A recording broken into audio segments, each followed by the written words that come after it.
होता येईल का याच्यावरती सरकार विचार करेल का? मंत्री महोदय.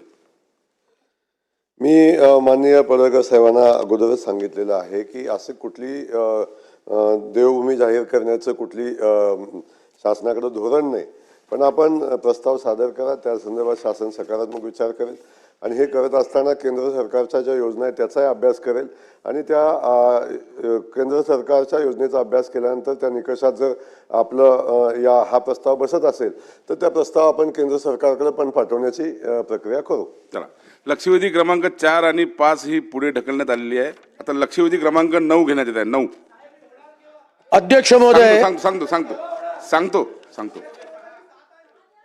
तेही घेतोय. फक्त मंत्री अध्यक्ष महोदय, लक्षवेधी क्रमांक 9 वितरित केल्याप्रमाणे अध्यक्ष महोदय, घेतोय. मुंबईमधील झोपडपट्टी पुनर्विकास प्राधिकरणाच्या माध्यमातून उभा राहणाऱ्या विकसित इमारतीमध्ये राहणारे सर्वसामान्य मुंबईकरांच्या दृष्टीने अत्यंत महत्त्वाची अशी लक्षवेधी आहे. झोपडपट्टी पुनर्विकास प्राधिकरणाच्या माध्यमातून आपण लोकांना मोफत घर देतो, ते उंच उंच इमारतीमध्ये त्या ठिकाणी राहायला जातात, परंतु त्यांच्या काही समस्या आहेत आणि त्यातल्या 2 समस्याच्या संदर्भातली ही लक्षवेधी आहे. मी गृहनिर्माण राज्यमंत्री माननीय पंकज भोयर राज्य सरकारचं मनापासून अभिनंदन करतो की त्यांनी अत्यंत सकारात्मक उत्तर या माझ्या लक्षवेधीला देण्याचं काम केलेलं आहे. झोपडपट्टी पुनर्विकास प्राधिकरणाच्या इमारती निर्माण झाल्यानंतर आत्ताच्या नियमानुसार 40,000 रुपये पर सदनिकेच्या मागे कॉर्पस ठेवण्याचा नियम आहे, पण हा नियम फार जुना आहे आणि आता त्याच्यावरचं व्याज आपल्याला सगळ्यांना माहिती आहे की सेव्हिंग अकाउंटमधलं व्याज 2-2.5% झालेलं आहे आणि इमारतींची उंची सुद्धा ही मोठ्या प्रमाणावर वाढलेली आहे, कारण आपण 300 चौरस फुटाचं घर आता आपण सगळ्यांना देतो.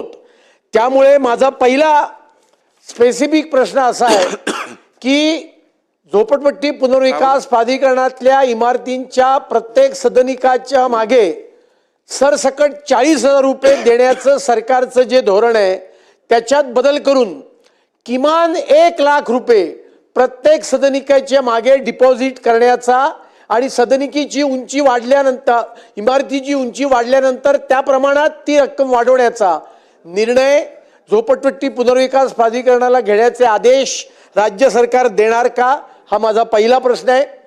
दुसरा प्रश्न असा आहे की आमच्यातले अनेक सदस्य नेहमीच अशा इमारतींमध्ये जातात आणि आम्ही पाहतो की लिफ्ट 4 असतात डीसीच्या DCPRच्या नियमानुसार, पण विजेचं बिल परवडत नसल्यामुळे त्यातल्या 2च लिफ्ट चालू असतात आणि सकाळी संध्याकाळच्या वेळेला लिफ्टच्या समोर अक्षरशः 200-200 मीटरच्या लाईनी लागलेल्या असतात.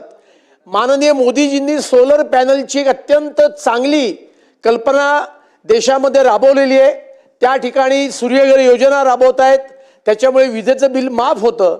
ओसी या इमारतींना देण्याच्या पूर्वी अनेक नियमांची पूर्तता करण्याची दक्षता घेतली जाते.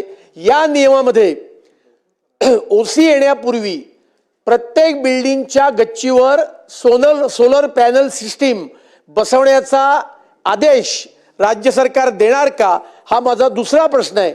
मी सुरुवातीलाच म्हटलं की राज्य सरकार अत्यंत सकारात्मक आहे आणि या इमारतींची निर्मिती झाल्यानंतर 7 वर्षापर्यंत त्याच्यात काही डिफेक्ट निर्माण झाले तर ते पूर्णत्वाला नेण्याचं कामाची जबाबदारी ही विकासकावर असते.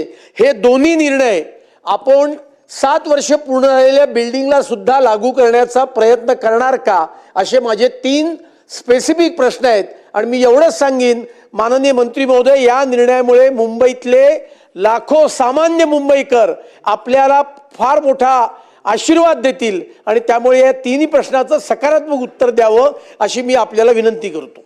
मंत्री महोदय. अध्यक्ष महोदय, सभागृहाचे ज्येष्ठ सदस्य सन्मान्य अतुलजी भातखळकर यांनी अतिशय महत्त्वाचा मुद्दा ह्या ठिकाणी उपस्थित केलेला आहे. आपण जाणतो की मुंबईमध्ये राहणाऱ्या सर्वसामान्य लोकांना चांगले घरे, चांगले सुविधा मिळण्याकरिता SRA असो किंवा म्हाडाच्या मार्फत त्या ठिकाणी गृहनिर्माण प्रकल्प राबविण्यात येत असतात. आज भातखळकर साहेबांचं अभिनंदन याच्याकरिता केलं पाहिजे की या SRAच्या अंतर्गत, म्हाडाच्या अंतर्गत जे पुनर्विकासाचे प्रकल्प हाती घेण्यात येतात, त्याचा प्रयत्न हाच असतो की त्या ठिकाणी राहणारे सर्वसामान्य लोक यांना चांगले घरं देण्याचा. आणि हे घरं देताना त्यांच्याकरिता जो कॉर्पस फंड विकासमार्फत जमा करण्यात येतो तो आतापर्यंत फक्त 40,000 होता. ज्या 40,000च्या माध्यमातून तिथे येणारे खर्च त्या ठिकाणी भागत नव्हते. परंतु याची दखल सन्माननीय भातखळकर साहेब आणि इतर मुंबईतल्या काही महत्त्वाच्या आमदारांनी त्या ठिकाणी घेतली. ही मागणी लक्षात घेता त्या ठिकाणी एक आपण समिती गठीत करून त्यांचा अहवाल मागविला आणि 70 इमारतीच्या उंचीच्या हिशोबाने, म्हणजे इमारतीची उंची जर का 70 मीटर असेल तर 1 लाख रुपये प्रति सदनिका, इमारतीची उंची जर का 70 मीटर ते 120 मीटर असेल तर 2 लाख रुपये प्रति सदनिका, आणि इमारतीची उंची जर का 120 मीटरपेक्षा जास्त असेल तर 3 लाख रुपये प्रति सदनिका, अशा पद्धतीची अहवाल आपल्याला त्या ठिकाणी SRA कडून राज्य शासनास प्राप्त झालेला आहे. ह्या फेरबदलाबाबत महाराष्ट्र प्रादेशिक व रचना अधिनियम 1966 चे कलम 37 पोट कलम अन्वये शासनाने दिनांक 22/9/25 रोजी सूचना देखील प्रसिद्ध केलेली आहे. त्यावर हरकती आणि सूचना शासन स्तरावर सुनावणी घेण्याच्या प्रगतीपथावर आहे. परंतु लवकरच या सुनावणी आटपून त्याच्यावर लवकरच अंमलबजावणी राज्य शासनाच्या मार्फत आणि झोपडपट्टी विकास प्राधिकरणाच्या मार्फत करण्यात येईल. दुसरं आपलं अभिनंदन याच्याकरता केलं पाहिजे की आज ग्रीन एनर्जीला प्रमोशन देण्याचं काम देशाचे प्रधानमंत्री सन्माननीय नरेंद्रभाई मोदी संपूर्ण देशभरात करत आहे. आणि आपल्या राज्यामध्ये देखील राज्याचे मुख्यमंत्री सन्माननीय देवेंद्र फडणवीस असो किंवा राज्याचे उपमुख्यमंत्री सन्माननीय एकनाथ शिंदे साहेब असो, हे ग्रीन एनर्जीला फार मोठं प्रमोशन त्या ठिकाणी देत आहेत. आणि या माध्यमातून एक येणारं विजेचं बिल सर्वसामान्य कुटुंबावर त्या ठिकाणी कुठेतरी हलकं झालं पाहिजे, हा प्रयत्न त्या ठिकाणी केंद्र सरकार राज्य सरकारचा आहे. आपण ती देखील मागणी केली. त्यामुळे आता ह्या घरामध्ये राहणाऱ्या सर्वसामान्य लोकांना भविष्यात इलेक्ट्रिक बिल नाही आलं पाहिजे याच्याकरता निश्चितपणे त्या विकासकाला OC देण्याच्या आधी त्या इमारतीवर सोलर पॅनल बसविण्याचा सूचना देण्यात येईल. चला योगेश सागरजी. योगेश सागर. अत्यंत सकारात्मक उत्तर दिल्याबद्दल मी मनापासून धन्यवाद व्यक्त करतो. 7 वर्ष OC आल्यानंतर 7 वर्षापर्यंतची डिफेक्ट लायबिलिटीची जबाबदारी विकासकावर असते. दोन्ही निर्णय हे 7 वर्षापर्यंत ज्यांना OC आलेली आहे त्यांना लागू करण्याचं हे सोपं नाही आहे, पण प्रयत्न करणार का असा माझा एक प्रश्न होता, त्याला आपण उत्तर द्यावं ही माझी विनंती आहे. निश्चितपणे याचा आढावा घेऊन सकारात्मक मार्ग त्यातून काढण्यात येईल. योगेश सागरजी. फार महत्त्वाचा प्रश्न सन्माननीय सदस्य श्री अतुल भातखळकरजी यांनी या इथे उपस्थित केला आहे लक्षवेधीच्या माध्यमातून. माननीय मंत्री महोदय सुद्धा फार सकारात्मक सरकारची भूमिका अध्यक्ष महोदय मांडत आहे. दिल में अगर दर्द है तो दवा कीजिए, दिल ही अगर दर्द है तो क्या कीजिए. अध्यक्ष महाराज, OC माननीय मंत्री महोदय, फार गंभीर बाबत मी आपल्या लक्षात आणून देऊ इच्छितो. आता आपण OCच्या संदर्भामध्ये कालच सरकारने जाहिरात केली आहे, याच अधिवेशनात केली अध्यक्ष महाराज. कुठल्या बिल्डिंगच्या, ज्या नॉन SRA बिल्डिंग्स आहेत त्याच्या संदर्भात. अध्यक्ष महोदय, मंत्री महोदयांना मला आपल्या माध्यमातून नजरेस आणून द्यायचं आहे की मुंबई शहरामध्ये SRAच्या जेवढ्या रिहेबच्या इमारती उभ्या झाल्या आहेत पुनर्वसनाच्या, त्याच्या बहुतेक बिल्डिंगमध्ये अध्यक्ष महोदय मी माझा मतविस्ताराची जर बाबत करत असेल तर OC घेण्यात आलेले नाही आहेत. OC घेतले नाहीत अध्यक्ष महोदय. आता होत आहे काय अध्यक्ष महोदय, OCच्या बाबतीत सरकार निर्णय करते आणि लोक त्या कोर्टाच्या माध्यमातून त्याचा कोर्टात जातात आणि कोर्टाच्या माध्यमातून जे राहतात त्यांना घर खाली करायला लावतात. कोर्टचं म्हणणं खरं आहे की नॉन ऑक्युपेशन सर्टिफिकेट असेल तर ऑक्युपाईड कसे करता येणार. त्यामुळे अध्यक्ष महोदय अशी परिस्थिती होते. त्यामुळे सरकार या संदर्भामध्ये एक निर्णय करणार आहेत का की ज्या इमारतीच्या पुनर्बांधकामाच्या किंवा रिडेव्हलपमेंटच्या SRA डेव्हलपमेंटच्या बिल्डिंगमध्ये ज्यांनी OC घेतले नाही आहेत त्यांचे जेवढे प्रकल्प आता चालू असतील त्या सगळ्या प्रकल्पांना पुढच्या बिल्डिंगच्या OC घेतल्याशिवाय काम करण्याची स्थगिती देण्यात येणार. कशासाठी म्हणतोय मी अध्यक्ष महाराज, मी कशासाठी म्हणतोय, अग्निशमन यंत्रणा. अध्यक्ष महोदय माझी विनंती, आपण चला माझ्याबरोबर, आपण मंत्री महोदय आपण चला माझ्याबरोबर. 22 माळ्याच्या इमारतीमध्ये कुठलीही अग्निशमन यंत्रणा चालू नये अशी मी तुम्हाला माझ्याकडची बिल्डिंग टाकून देतो. रिहेबचे पुनर्वसनाची बिल्डिंग, जे जागा त्यांना दिली पाहिजे. एक शॉर्टमध्ये अध्यक्ष महोदय, आता शॉर्टमध्येच प्रश्न विचारतो, मला उत्तर महत्त्वाचा प्रश्न आहे ना OCच्या. अध्यक्ष महाराज, OC घेत नाही, अग्निशमन यंत्रणाचं काम पूर्ण करत नाही, ज्या त्यांच्या बंधनकारक जागा द्यायच्या असतात सोसायटीना ते देत नाहीत अध्यक्ष महोदय. त्याच्या पुढे जाऊन ज्या PAP जनरेट होतात प्रोजेक्ट एफेक्टेड पीपलसाठी आणि त्याच्यामध्ये PTC आता कन्व्हर्जन सुरू होतो अध्यक्ष महोदय, ते पण ताब्यात देत नाही आणि बिंदास SRA चालते अध्यक्ष महोदय. रेट कार्डवर एसआरए चालते, रेट कार्ड. पात्रता करायचा हे रेट, LOIचा हे रेट, CCचा हे रेट, स्टॉपवर दिल्यानंतर स्टॉपवर रिमूव्ह करायचा हा रेट. काय चाललंय अध्यक्ष महोदय मुंबई शहरामध्ये? झोपडपट्टी संपतच नाही अध्यक्ष महाराज. माझी विनंती आहे, कमीत कमी ज्या बिल्डिंगला OC नाही आहेत आणि विकासकांनी पोझिशन दिलेत, PAP हँडओव्हर करायचे आहेत ते केले नाही आहेत अध्यक्ष महोदय. त्या तिकडच्या बालवाडीचा जागा हँडओव्हर करत नाही, सोसायटी ऑफिसचा जागा हँडओव्हर करत नाही आणि त्या PAP मध्ये बाजूच्या SRA तोच बिल्डर करत असेल तर त्यांचे भाडोत्रीना इकडे आणून ठेवतो, म्हणजे भाडाही द्यायचं नाही त्याला. अध्यक्ष महोदय, ही यंत्रणा कुठे थांबणार आहे का नाही अध्यक्ष महाराज?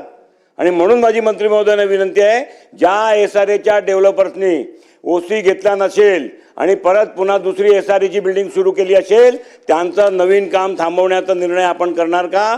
किंवा अशा बिल्डिंगच्या संदर्भामध्ये केवळ MRTP दाखल करून होत नाही, MRTPची ऍक्शनही होत नाही. आपण त्या संदर्भामध्ये अध्यक्ष महोदय काय करणार आहात? समिती नेमा, त्याचा तुम्ही आमदारांना ठेवू नका, तुम्ही अधिकाऱ्यांच्या समिती नेमा, परंतु त्या अधिकाऱ्यांची समिती SRAच्या लोकांशी संबंधित नाही. आपण त्यांचे प्रधान सचिव विभागाचे जे असतील त्यांच्या अध्यक्षतेखाली व्हिजिट करून, प्रत्यक्षात व्हिजिट करून, कागदपत्रावर कंप्लेंट आली की नाही व्हिजिट करून आपण त्यांचा अहवाल मागून पुढच्या अधिवेशनाचा आधी याचा संदर्भाचा निर्णय कुठल्या प्रकारे शिक्षात्मक करणार आहे त्याचं मंत्री महोदयांनी उत्तर द्यावं अध्यक्ष मला. मंत्री महोदय नाही, कोणाला नाही. बोला बोला मंत्री महोदय. मी उत्तर देतो ना पहिले. नाही, बसा बसा बसा बसा. अहो उत्तर उद्या, हो उत्तर उद्या, उत्तर उद्या. सन्मान्य सदस्य योगेश सागर, दिल में अगर दर्द है तो दवा दीजिए और दिल्ली अगर दर्द है तो क्या कीजिए, पर तुम्हारा काम करना हमारा फर्ज है. दर्द नहीं, आपका दर्द हटा के आपका काम करना हमारा फर्ज है. एक तर योगेशजींनी अतिशय महत्त्वाचा मुद्दा आहे आप सभागृहात उपस्थित केला की अनेक विकासक आपल्या इमारती त्या ठिकाणी रिडेव्हलपमेंटमध्ये उभं करतात आणि ह्या इमारती उभ्या झाल्यानंतर त्याचं काम पूर्ण न होता, OC न घेता अनेक ठिकाणी ताबा देतात, त्या ठिकाणी पोझिशन देतात. पण आपला कायदाच तसा आहे की त्या ठिकाणी विदाऊट OC त्या ठिकाणी पोझिशन देता कामा नये. परंतु अशा पद्धतीचे कामं जर का काही विकासकांच्या मार्फत त्या ठिकाणी झाले असेल की इमारत उभी केली, कामं अर्धवट आणि त्या ठिकाणी पोझिशन देऊन दिले, तर निश्चितपणे याची सखोल चौकशी त्या त्या विभागातल्या अधिकाऱ्यांच्या मार्फत करण्यात येईल. याची यादी तयार करण्यात येईल. एक समिती देखील आपण सुचविल्याप्रमाणे तयार करण्यात येईल आणि भविष्यात त्या विकासकाच्या इमारती चालू असतील तर त्या ठिकाणी त्याला OC घेतल्याशिवाय याच्यानंतर कुठली पोझिशन देण्याचं कडक कारवाई त्या संदर्भात नोटीस देण्यात येईल. या थोडक्यात अध्यक्ष महोदय, सर्वप्रथम अतुलजीचं मनापासून अभिनंदन करतो. अति महत्वाची लक्षवेधी अतुलजींनी मांडलेली अध्यक्ष महोदय. प्रश्न घ्या. कोपर्स फंड वाढवतात त्याचे अभिनंदन करतो. सर, 2 विषय माझ्या मंत्री महोदयांना आहे. SRA बिल्डिंग बनवताना तिथे राहणारे त्याच्यात युवा वर्ग आहेत, त्यांना खेळण्यासाठी एकही मैदान नाही. दुसरा विषय, SRA बिल्डिंगमध्ये रहिवासियांना पार्किंगची अजिबात व्यवस्था नाही. पूर्ण रोड रस्त्यावर पार्किंग करावं लागतं आणि ट्रॅफिक जाम होते. हा 2 विषयावर मंत्री महोदयांनी मला उत्तर द्यावं अध्यक्ष महोदय. लवकरच SRAच्या मार्फत जे प्रकल्प झाले आहेत त्या ठिकाणी मुरजीभाईचं मी अभिनंदन करतो की अतिशय युवकांच्या दृष्टिकोनातून अतिशय महत्त्वाचा मुद्दा आणि त्याच पद्धतीनं त्या इमारतीमध्ये राहणाऱ्या सर्वसामान्य लोकांच्या दृष्टिकोनातून पार्किंगचा महत्त्वाचा मुद्दा आपण या ठिकाणी उपस्थित केला. मी स्वतः या संदर्भात SRAचे जे प्रकल्प आहे त्याचा आढावा घेईल आणि ह्या कुठल्या प्रकल्पामध्ये आपण युवकांकरिता त्या ठिकाणी खेळण्याचे मैदानं, ग्राउंड, स्पोर्ट्स फॅसिलिटीज, त्याच पद्धतीनं त्या इमारतीत राहणाऱ्या नागरिकांकरिता पार्किंगची सुविधा करण्याकरिताचा एक आपण लवकरच बैठक घेऊ आणि त्या संदर्भातल्या उपाययोजना त्या ठिकाणी. चला, लक्षवेधी क्रमांक 6 श्री रत्नाकरजी गुट्टे. लक्षवेधी क्रमांक 6 छापल्याप्रमाणे. सर्वांना माझी विनंती आहे सभागृहाला. एक मिनिट गुट्टे साहेब, आज भरपूर बिझनेस दाखवला असल्यामुळे लक्षवेधी डेव्हलप करण्यामध्ये आपण वेळ न घालता पॉइंटेड प्रश्न जर आपण विचारले तर आपले उत्तरं चांगले येऊ शकतील आणि लक्षवेधीला सुद्धा न्याय मिळेल अशी माझी सभागृहाला विनंती आहे. थोडं तर बॅकग्राऊंड द्यावं लागेल ना अध्यक्ष महोदय. थोडक्यात अध्यक्ष महोदय, परभणी जिल्ह्यातील माझ्या मतदारसंघातील गंगाखेडी ही संत जनाबाईच्या जन्माने पावन झालेली भूमी असून गोदावरीच्या काठावरील या संस्थानाला दक्षिण काशी म्हणून ओळखले जाते. अध्यक्ष महोदय, इथे दरवर्षी दर्शनासाठी हजारो दिंड्यातून लाखो भाविक येत असतात. या ठिकाणी भेट देणाऱ्या भाविकासाठी भक्तनिवास, सार्वजनिक शौचालय त्याचप्रमाणे भौतिक सेवा सुविधाचा अभाव आहे. यामुळे भाविक व वारकऱ्यांची मोठी गैरसोय होत आहे. या राज्यातील इतर संतांच्या जन्म व समाधी स्थळांचा विकास करण्यात आलेला आहे, परंतु याबाबतीत संत जनाबाई संस्थान कायम अपेक्षितच राहिलेले आहे. यावर शासन गंभीर्याने विचार करून पर्यटन विकास आराखड्यास मंजुरी देणार आहे का? शासनाने या ठिकाणी भक्तनिवास, सार्वजनिक शौचालय बांधकाम, भौतिक सेवा सुविधा व म्युझियम उपलब्ध करून देणे गरजेचे आहे.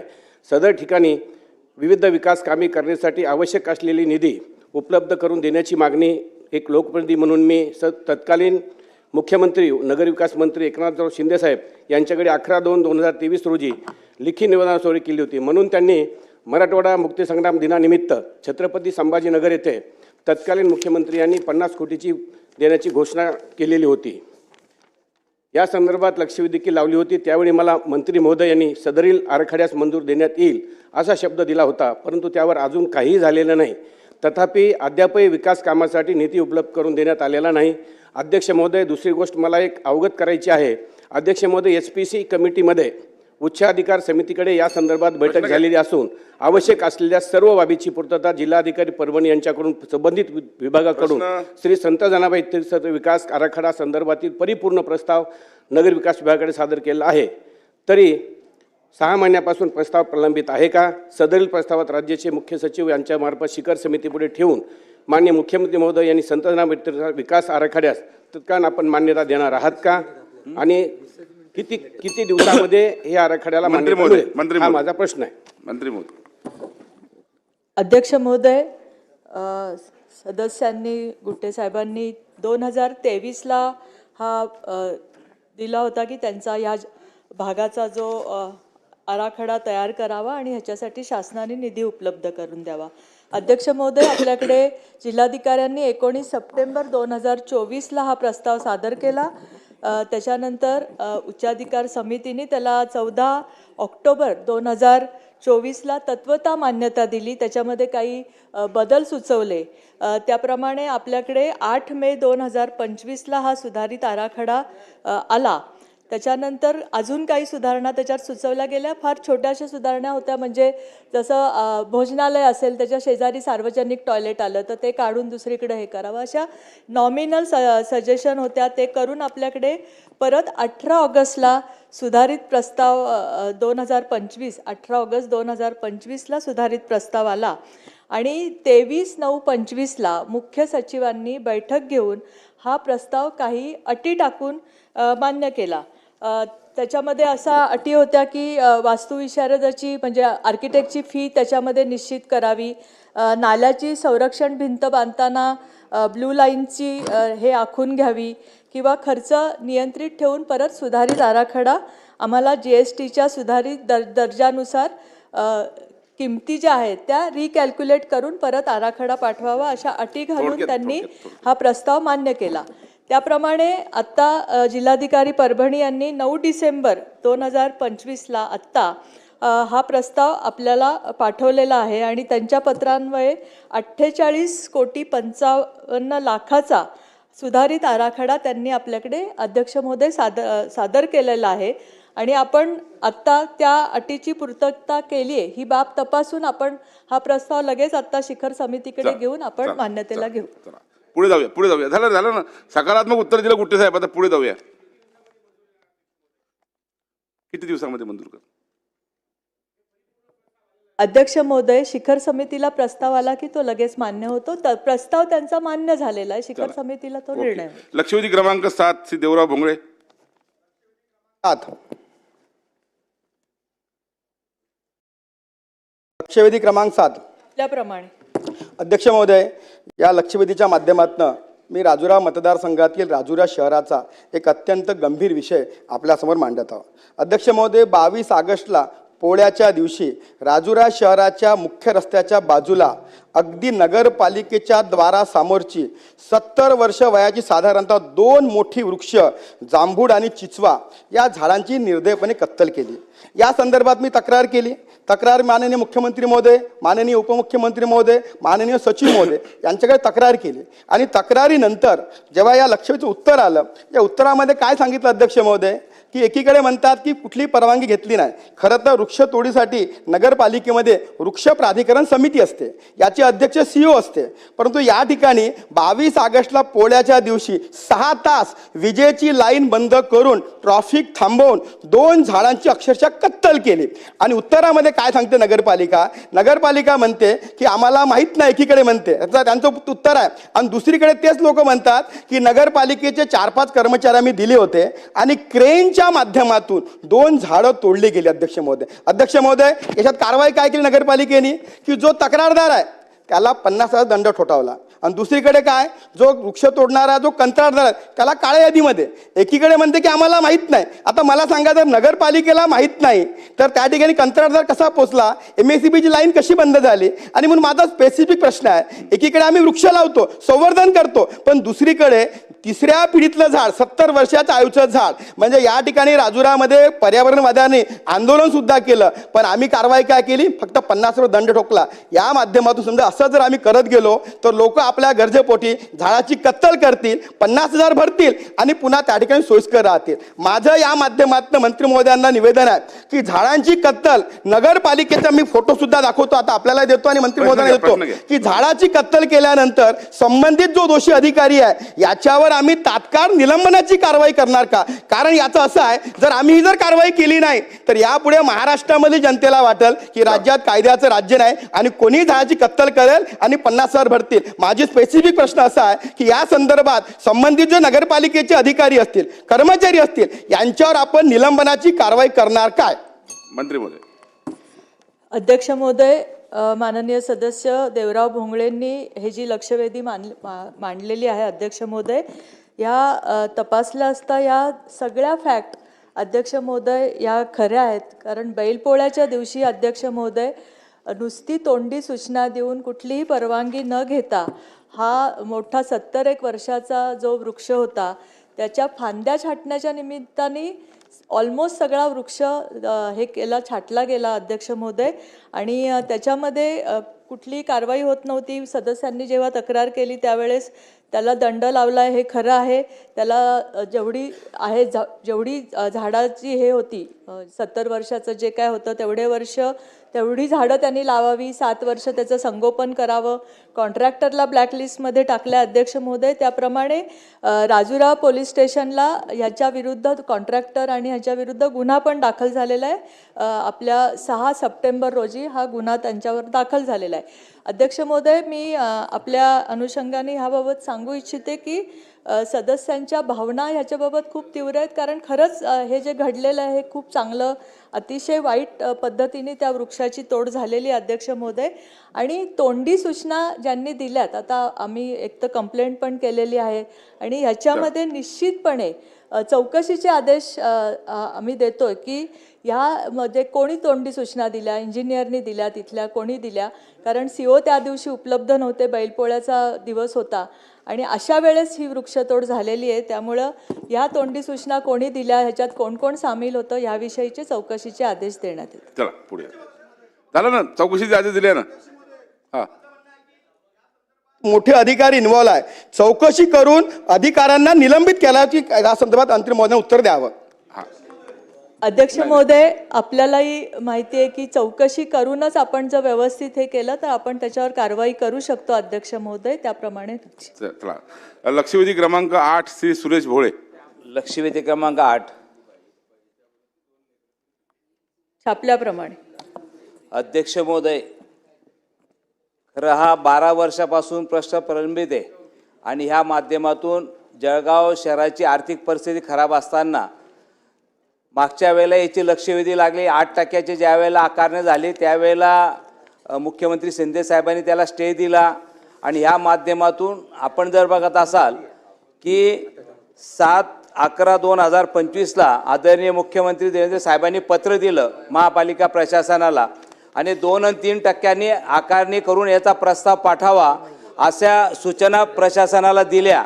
पण मला वाटतं त्याची अंमलबजावणी झाली नाही आणि 4 आणि 5% आकारणी करून की हा खरं पाहिला असेल तर 50 वर्षापूर्वीचे व्यापारी तिथे बसलेले, आज तिथे सुविधा नाही, पण 4 आणि 5% आकारणी घेता असताना महापालिकेचं भाडं परत महापालिकेचा कर, परत 18% GST असं केलं असेल तर सर्वसामान्य व्यापाऱ्याला एवढा कर भरू शकत नाही. म्हणून आमची विनंती की आपण आयुक्त प्रशासनाला सूचना द्याव्या आणि जे मुख्यमंत्री साहेबांनी खाली बस बोला. मुख्यमंत्री साहेबांचे जे आदेश आहे की ज्यांनी जे पत्र दिले 7/11/2025 त्या पत्राच्या आदेशानुसार 2 आणि 3% प्रस्ताव आपण इथे शासनाकडे पाठवावा.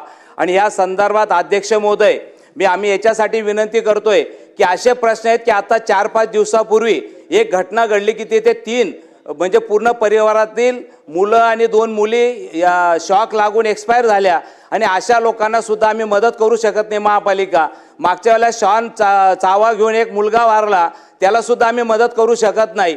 आणि अशा परिस्थितीत 12-12 वर्ष प्रश्न प्रलंबित राहतील. तर मला वाटतं एवढंच नाही तर शासनाला कडून जी अपेक्षा आहे अध्यक्ष महोदय, कर्ज सुद्धा शासनाने नील केलेलं आहे. म्हणजे शासन एवढी मदत करत असताना पण प्रशासन याच्यामध्ये गांभीर्य घेत नाही. आणि 12 वर्षापासून व्यापाऱ्यांना आम्ही वारंवार सांगतो, कमीत कमी 3ऱ्या वेळेला आम्ही लक्षवेधी लावतोय. तर माझी विनंती आहे की आपण आयुक्तांना सूचना कराव्या 2 आणि 3% जेव्हापासून मुदत संपलेली 12 पासून तेव्हापासून आकारण्या करण्यात यावी अशी विनंती करतो अध्यक्ष मंत्री महोदय. अध्यक्ष महोदय, आपण या संदर्भामध्ये माननीय सदस्यांनी खरंच खूपच फॉलोअप या गोष्टीचा केला होता. ACSकडे मीटिंग झाली, मुख्यमंत्र्यांना त्यांनी याच्या संबंधीचं पत्र दिलं होतं. ही गोष्ट खरी आहे. आणि 2023ला ज्याप्रमाणे आपण एक GR काढला होता त्याप्रमाणे तिथले जे भाडेपट्टे असतात ते एक कमिशनरच्या अंडर एक कमिटी करून आपण GB ला प्रस्ताव सादर करून ते भाडेपट्टा ठरवतो. त्याप्रमाणे ह्याच्यामध्ये त्यांनी 4 ते 5% भाडेपट्ट्याची हे झाला, त्यांचा ठराव झालेला होता. अध्यक्ष महोदय, त्यानंतर सदस्यांनी ज्यावेळेस हे झालं त्यावेळेस CM साहेबांनी त्याच्यामध्ये नूतनीकरणाबाबत आणि मूल्यांकन दर 2% किंवा 3 करण्याबाबतचे जे निर्देश लक्षात घेता मी आपल्याद्वारे आयुक्तांनी पूर्वी जी कमिटीने जो निर्णय घेतलेला आहे त्या ठरावाला आयुक्तांनी स्थगिती द्यावी आणि कमिटीने याप्रमाणे 2% 3%चा फेरबदल करून सुधारित दराप्रमाणे त्यांना निर्णय घ्यायचा आयुक्तांनाच अधिकार आहे. माझ्या मते ह्या GR प्रमाणे त्यांनी त्याप्रमाणे निर्णय घ्यावा. आणि 12 पासून मुदत संपलेली, 12 पासून तो आकारणी करावा लागणार अध्यक्ष महोदय. विनंती आहे जरा तेवढ्या सूचना 12 पासून करण्यात या. मंत्री महोदय. अध्यक्ष महोदय, आपण सांगितल्याप्रमाणे याला स्थगिती देऊन ते फेरबदल करून नवीन प्रस्ताव सादर करा. चला, लक्षवेधी क्रमांक 10 श्री निलेश राणे. लक्षवेधी क्रमांक 10. अध्यक्ष महोदय, वितरित केल्याप्रमाणे साहेब, आपल्या उत्तरामध्ये अध्यक्ष महोदय, माझ्या मतदारसंघामध्ये जो आंबरड धरण आहे त्या धरणाला सुरुवात झाली 1996 साली. तेव्हा त्या धरणाची किंमत होती 4,05,00,000. आज आपण 2025 मध्ये आहोत. आज त्या धरणाची किंमत 34 कोटीच्या वर गेलेली आहे. कोकणामध्ये धरणांची कामं आणि त्याचं स्टेटस अध्यक्ष महोदय किंवा मंत्री महोदय मला काही वेगळं सांगायला नको. ह्यामध्ये जी काय माहिती दिलेली आहे ती माहिती खोटी आहे असं माझं म्हणणं आहे. आज तिकडे जे काही काम 80% पूर्ण झालंय असं काय सांगितलं गेलं आणि उत्तरामध्ये आपण उत्तर जे मला दिलं त्या उत्तरामध्ये अध्यक्ष महोदय असं सांगण्यात आलंय की 80% काम पूर्ण झालेलं आहे. आज आपण 30व्या वर्षात आहोत साहेब. 30व्या वर्षामध्ये धरणाचं काम फक्त 80% पूर्ण झालेलं आहे अध्यक्ष महोदय. त्याची कॉस्ट 4 कोटीपासून आता 34 कोटीवर गेलेलं आहे. तरी उत्तरामध्ये असं आलंय की सदर कामाबाबत चौकशी करण्याचा प्रश्नच उद्भवत नाही. मग आम्ही काय प्रश्न विचारायचे आहेत अध्यक्ष महोदय? एवढ्या मोठ्या कालावधीमध्ये 30 वर्ष आणि कारणं काय दिली आहे? भूसंपादनाची. भूसंपादन झालं कधी? 2005ला. पैसे किती मिळाले? 71 लाख रुपये. त्याच्यानंतर कारण दिले GSTचं. GST लागू कधी झाला? आता काही वर्षांपूर्वी. 30 वर्षापूर्वी GSTचा काय संबंध होता? अध्यक्ष महोदय, हे जे काय उत्तर आहे या उत्तरावर आम्ही प्रश्न काय विचारायचा हा माझ्यासमोर आता प्रश्न तयार झालेला आहे. 30 वर्ष एका प्रकल्पाला होतो, अजूनपर्यंत फक्त 80% काम पूर्ण आहे आणि त्याच्यानंतर कुडाळ तालुक्यामध्ये असं सांगण्यात येतं की 4 पैकी 1 काम झालेलं आहे, 3 कामं प्रलंबित आहेत. 1 काम जे झालं वर्धा धरणाचं, मागच्या वर्षी ते धरण पडता पडता वाचलंय साहेब, आणि ते एका वर्षाच्या आत 1च वर्ष पूर्ण झालं आणि ते धरण पडता पडता वाचलेलं आहे. ते परत एकदा जसं चिपळूणला झालं तशी परिस्थिती इकडे होणार होती, पण कसं तरी ते अधिकाऱ्यांनी वाचवलं असेल, ठेकेदारांनी वाचवलं असेल, मला माहित नाही. मालवणमध्ये जे सांगितलं, माझ्याच मतदारसंघामध्ये 2 धरणं पूर्ण झालेली आहेत, अजिबात नाही, एकही धरण पूर्ण झालेलं नाही 3 पैकी. आपण जर अशी उत्तरं देणार असाल अध्यक्ष महोदय, तर आम्ही प्रश्न कसे विचारायचे, कुठल्या विषयावर प्रश्न विचारायचे? अच्छा, सॉइल टेस्टिंगच्या नावाखाली मंत्री महोदय, जे अधिकारी आहेत तुम्हीही माहिती काढून घ्या, सॉइल टेस्टिंगच्या नावाखाली 20-20 लाख रुपये काढतायत. सॉइल टेस्टिंग खरोखर होतंय का तिकडे बघून घ्या. जिओग्राफिकल सर्वेच्या नावाखाली लाखो रुपये काढले जात आहेत. जिओग्राफिकल सर्वे होतोय का तिकडे? अध्यक्ष महोदय, मी प्रश्नावर येतो, पण साहेब हे सांगितल्याशिवाय प्रश्न विचारताच येणार नाही. कोकणामध्ये मागचे 12-15 वर्ष धरणच झालेली नाहीत. 4 पैकी जे काही 4 धरणं मोठी आहेत, मग मध्यम आणि लघुची धरणं आहेत, धरणच झालेली नाहीयेत. पैसे कुठे चाललेत? सॉइल टेस्टिंगच्या नावाखाली पैसे काढले जात आहेत, जिओग्राफिकल सर्वेच्या नावाखाली पैसे काढले जात आहेत, पैसे कुठे चाललेत? धरणांची कामं तर होत नाहीये. हा जो काही कॉन्ट्रॅक्टर आहे यांनी 4 दिवसापूर्वी आता तिकडे दगडी टाकायला सुरुवात केली परत, जेव्हा त्याला कळलं की या विषयावर माझी लक्षवेधी आहे, आणि अधिकाऱ्यांना सांगितलं मी या वर्षाच्या आत मी काम पूर्ण करतो. ह्याच्यात कारणं काय दिली आहेत की लोकांचा विरोध. साहेब 2005 मध्ये लोकांचा विरोध पण नव्हता, भूसंपादन झालेलं आहे. अजूनपर्यंत भूसंपादनाचं कारण मला सांगण्यात येत आहे. माझा प्रश्न मंत्री महोदय, अध्यक्ष महोदय, माझा असा आहे की जर तुम्ही सांगितलंय की ह्याच्यामध्ये प्रश्नच उद्भवत नाही, तर मी प्रश्न काय विचारायचा? मी फक्त तुम्हाला शुभेच्छा देऊ शकतो आणि आमच्या कोकणावर असा अन्याय का करताय एवढाच फक्त प्रश्न विचारू शकतो. एकही धरण झालेलं नाही साहेब, एकही धरण पूर्ण नाही. आम्ही 28 वर्ष थांबलोय, 28 ते 30 वर्ष एकही धरण पूर्ण नाही. बाजूला निकम साहेब आहेत, तेही त्यांनाही बोलायला संधी द्या, तेही सांगतील एकही धरण आमच्या कोकणामध्ये पूर्ण का होत नाही, एवढं मंत्री महोदयाने आम्हाला उत्तर द्यावं. मंत्री महोदय. अध्यक्ष महोदय, सन्माननीय श्री निलेश राणे साहेबांनी अतिशय महत्त्वाचा अमरड लघु पाटबंधारे योजना तालुका कुडाळ जिल्हा सिंधुदुर्ग या प्रकल्पाच्या संदर्भात या ठिकाणी लक्षवेधीच्या माध्यमातून प्रश्न उपस्थित केलेला आहे. अध्यक्ष महोदय,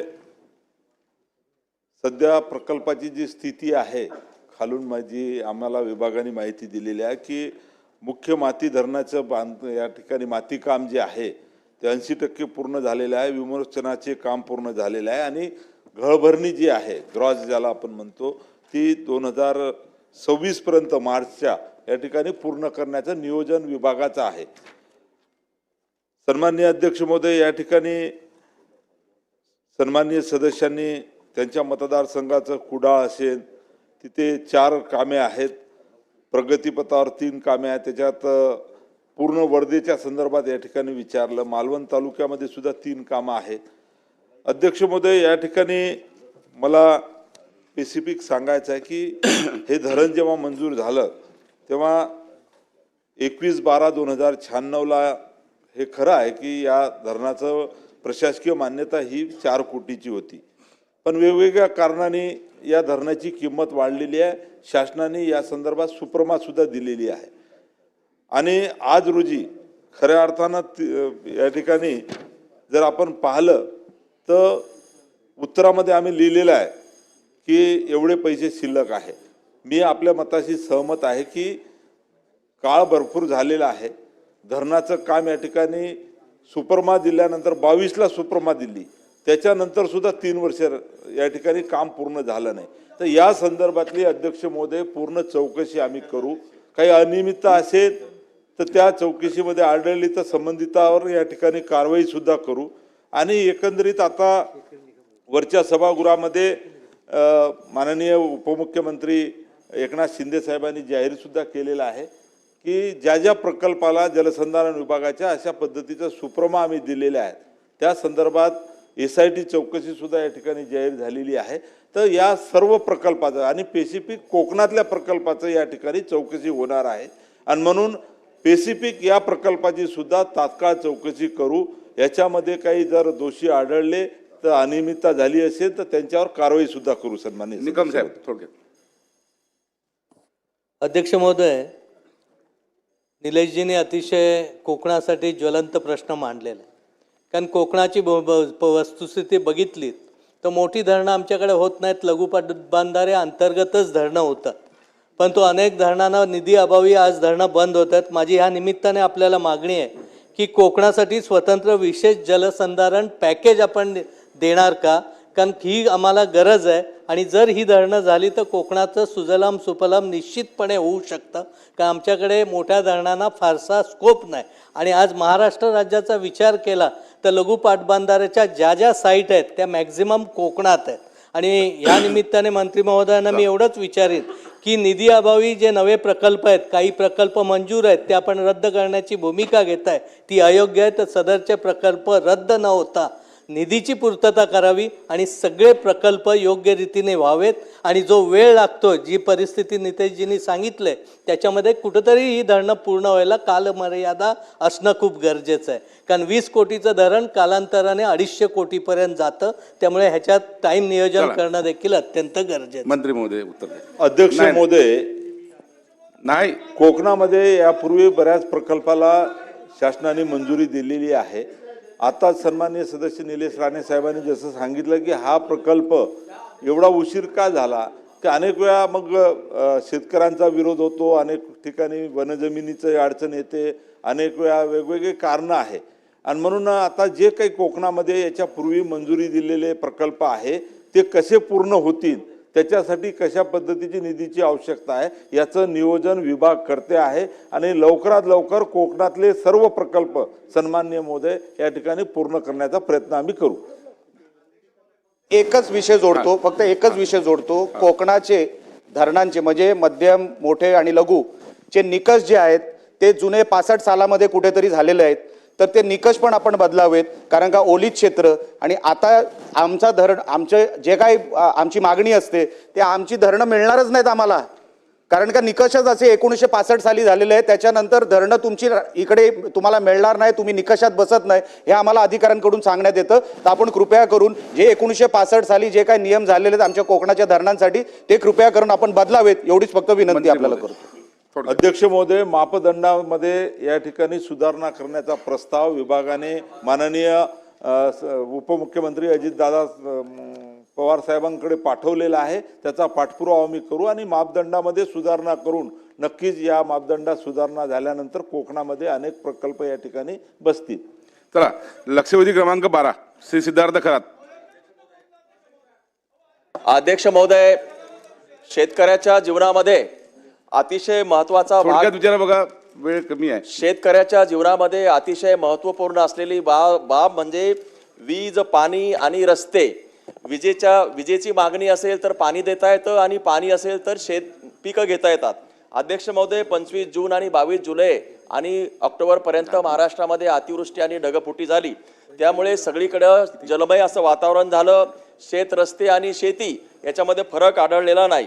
अध्यक्ष महोदय, शेतामध्ये जे पीक होतं ते घरापर्यंत आणण्यासाठी किंवा साठवणुकीच्या ठिकाणी नेईपर्यंत रस्त्याची आवश्यकता आहे. परंतु महाराष्ट्रामध्ये राज्य निर्माण झाल्यापासून 65 वर्षामध्ये बाकीच्या विषयावरती शासनाने लक्ष दिलं. हायवे दिले, समृद्धी महामार्ग झाला, राष्ट्रीय महामार्गावर लक्ष झालं.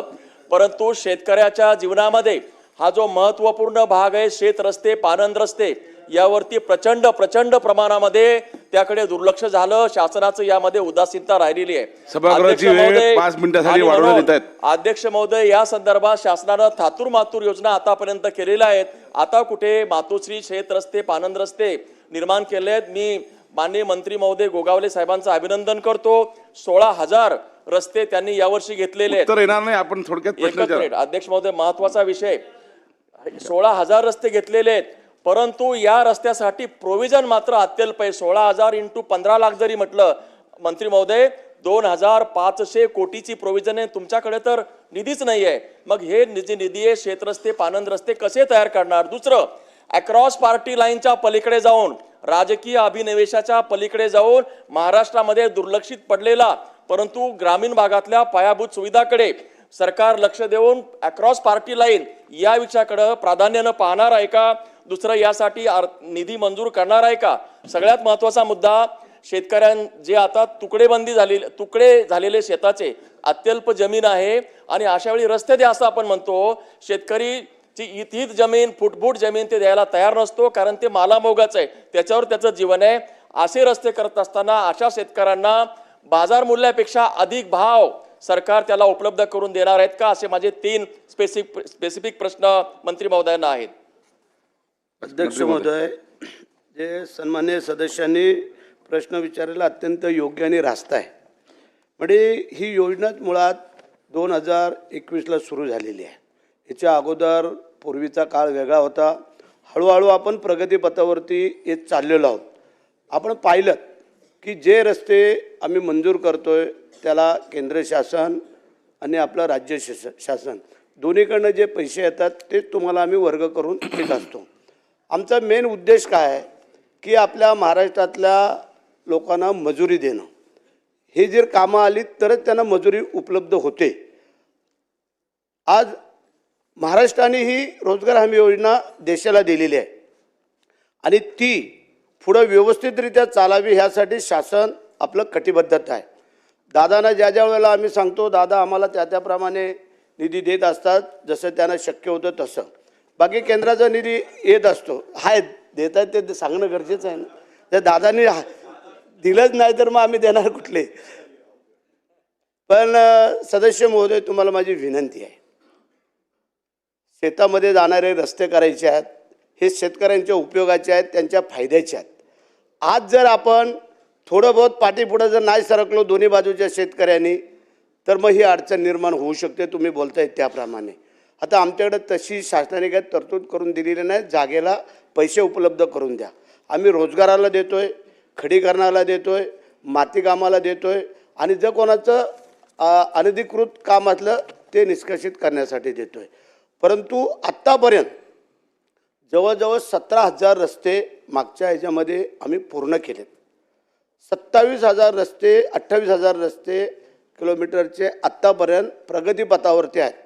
म्हणजे जवळजवळ 45,000 रस्ते आम्ही ह्या मार्च एंडिंगपर्यंत पूर्ण करून देतो आहे. आणि जे आता नवीन तुम्ही सांगताय म्हणणं बरोबर आहे.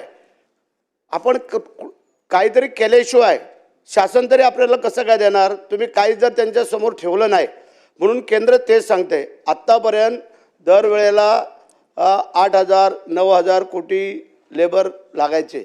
ह्यावेळेला आम्ही आत्तापर्यंत 11,000 कोटी लेबर झाले आणि मार्चपर्यंत ते कदाचित 16-17,000 कोटीपर्यंत आम्ही जाऊ. त्यानंतर 100 दिवस केंद्राचे पैसे यायचे मजुरीचे आणि आपल्या राज्याचे इतर द्यायचे आहेत, असं आपण त्यांना मजुरी देतोय. ह्याच्यातून ही कामं आपण करतोय. त्याच्यामुळे तुमचं म्हणणं बरोबर आहे की किती निधी आला काय आला, जर कामं सुचवल्याशिवाय निधी पण येऊ शकत नाही आहे आणि तो टप्प्याटप्प्याने येतोय. अशा काय कोणाच्या तक्रारी आलेल्या नाही आहेत. आता जसे येत आहेत तसे आत्तापर्यंत आम्ही मजुरी आणि ह्याचे मिळून जवळजवळ 6,700 कोटी रुपये वितरित केलेले आहेत. आत्ता पण आमच्याकडं विहिरींचे, गोट्यांचे, वैयक्तिक लाभाचे जवळजवळ दादानी आणि केंद्रांनी देऊन आमच्याकडं 1,500 कोटीच्या जवळपास निधी आलेला आहे. तो आता आम्ही एक 8 दिवसात वितरित करतोय आणि ते करून की ज्यांचे रस्ते झालेले आहेत त्यांना पण निधी देणार, कोणाला वंचित ठेवणार नाही. आता आहेत आणि दादा हे महाराष्ट्राचे दादा आहेत. दादांनी या विषयात लक्ष घातलं तर काही होऊ शकतं. दादा, ही गोष्ट सभागृहाची विशेष बैठक आता स्थगित होत असून सभागृहाची नियमित बैठक 11 वाजता भरेल.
माननीय अध्यक्ष महोदय,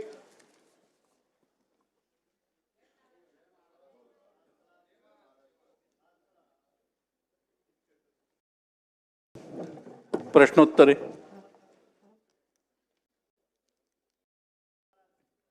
क्रमांक 18,763.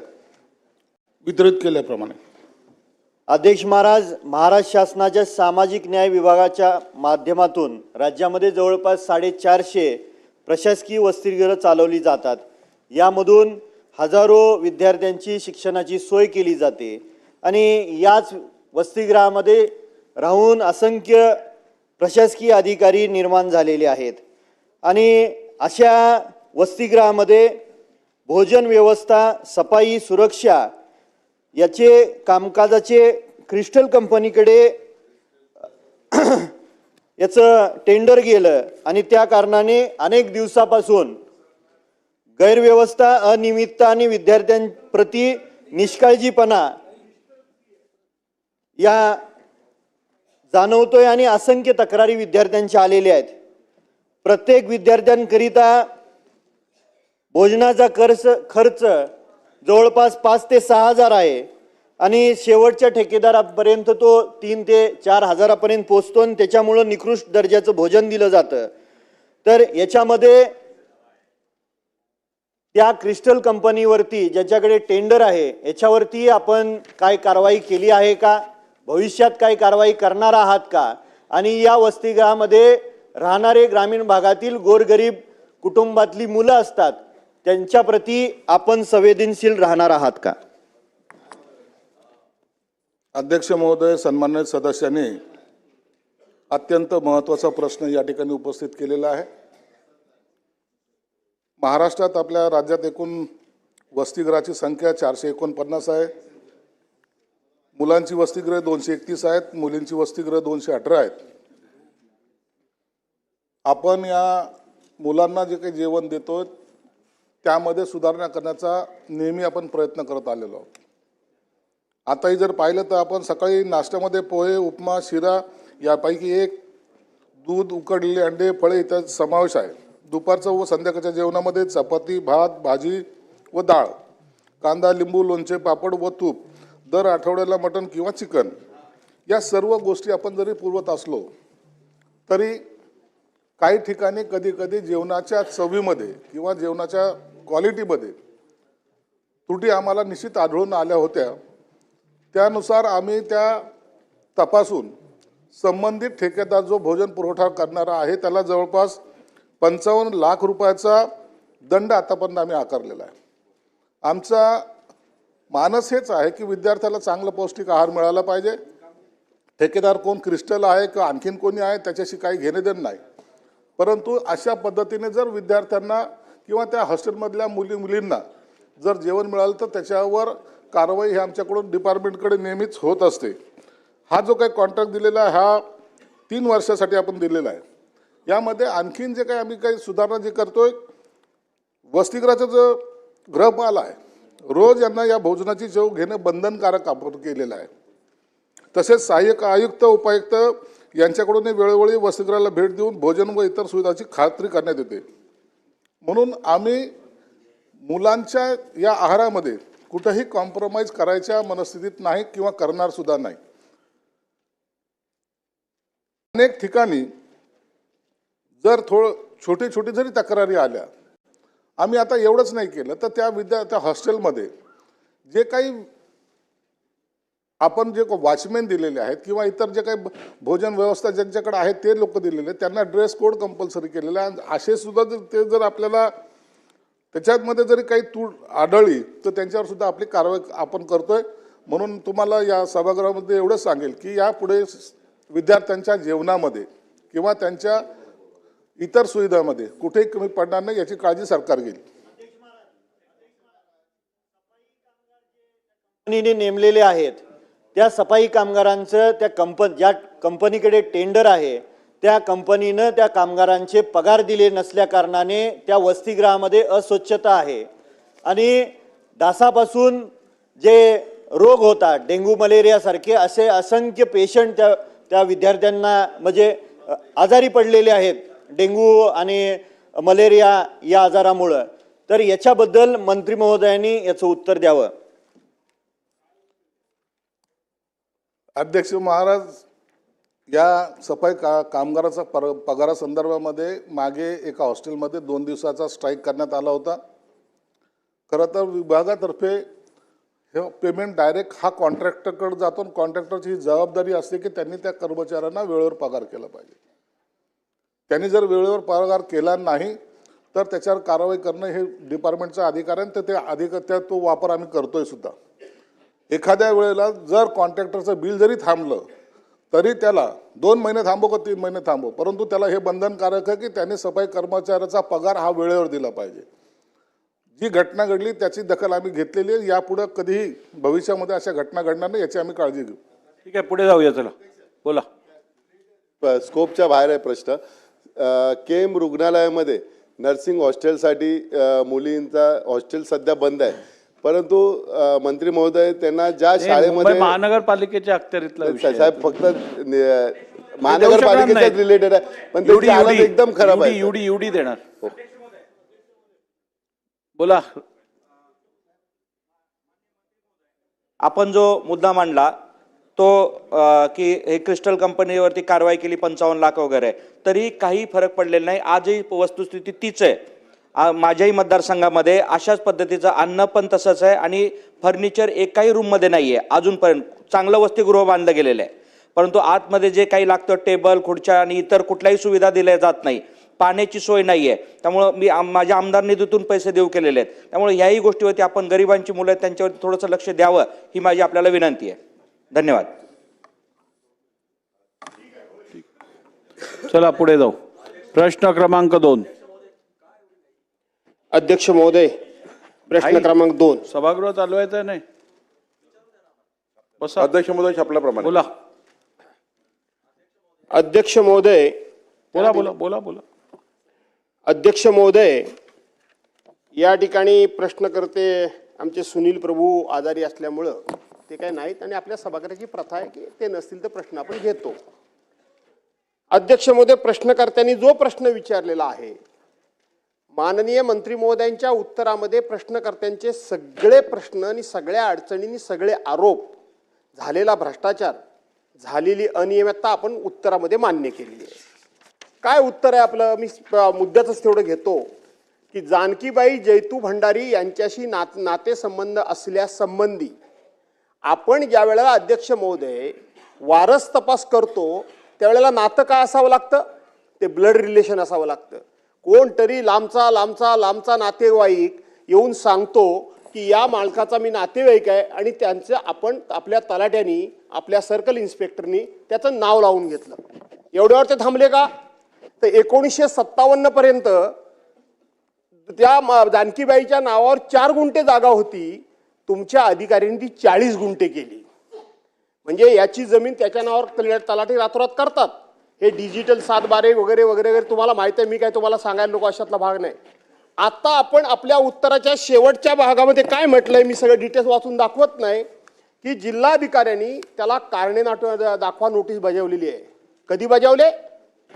ज्या वेळेला आपण एखादा प्रश्न टाकतो तेव्हा किमान 30 दिवस अगोदर तो प्रश्न विधिमंडळाकडे यावा लागतो. विधिमंडळाकडे या सन्मान्य सदस्यांनी प्रश्न टाकल्यानंतर तुमचा कलेक्टर जागा झाला आणि म्हणून डहाणू सारख्या ठिकाणी आज जमिनीचे भाव गगनाला भिडलेले आहेत. अशा वेळेला 4 गुंठ्याचे 40 गुंठे करायचे, दुसऱ्याची जमीन आपल्या नावावर करायची, लांबचा नातेवाईक असला आणि त्याच्यामध्ये लागवड एक झाड सुद्धा झालेलं नाही आणि त्याच्यामध्ये झाड लागवड दाखवायची. मंत्री महोदय, आपण अतिशय सकारात्मक उत्तर देता, आम्ही तुमचं कौतुक करत असतो. परंतु तुम्हालाही मान्य आहे की या ठिकाणी खूप मोठं नुसती अनियमितता झालेली नाही तर चूक झालेली आहे आणि 4 गुंठ्याचं 40 गुंठे करण्याचं काम एकटा तलाठी करू शकत नाही. त्याच्यावरती उच्च अधिकाऱ्यांची सुद्धा त्याला संमती असणार आहे आणि म्हणून केवळ तलाट्याला कारणे दाखवा नोटीस न बजावून आपण जिल्हाधिकाऱ्यांपासून खालच्या अधिकाऱ्यांपर्यंत कोणती कारवाई करताय ही सभागृहाला सांगा. समाधान झालं तर दुसरा प्रश्न विचारणार नाही, समाधान नाही झालं तर अध्यक्ष महोदय दुसरा प्रश्न विचारायला संधी द्या. माननीय अध्यक्ष महोदय, समाधान करा. माननीय भास्करराव जाधवांनी मांडलेली वस्तू आहे ती खरी आहे. आमच्या अधिकाऱ्यांनी म्हणजे याच्यामध्ये तलाठी आणि सर्कल पहिले यांनी दोघांनी मिळून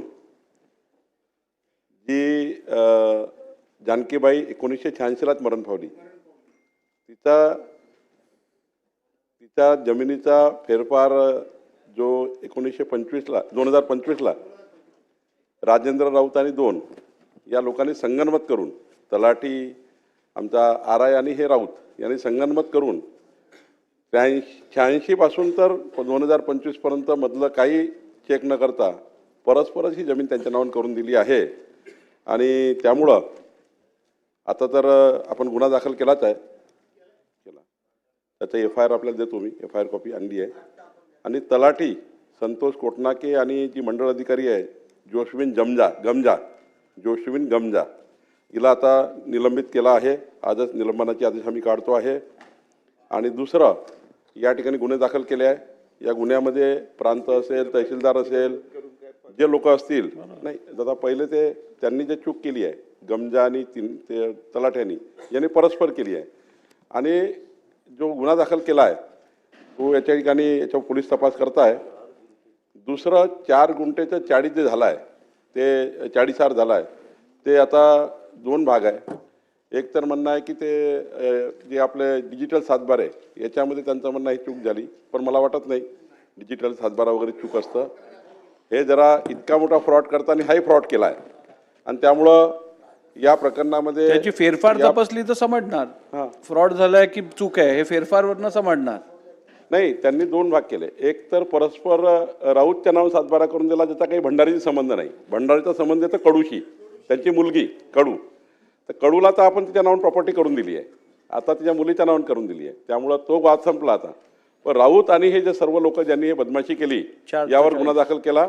दुसरा एक महत्त्वाचा प्रश्न आहे 4 ते 40 कसं झालं याच्यावरही आम्ही गुन्हा दाखल करतो आहे.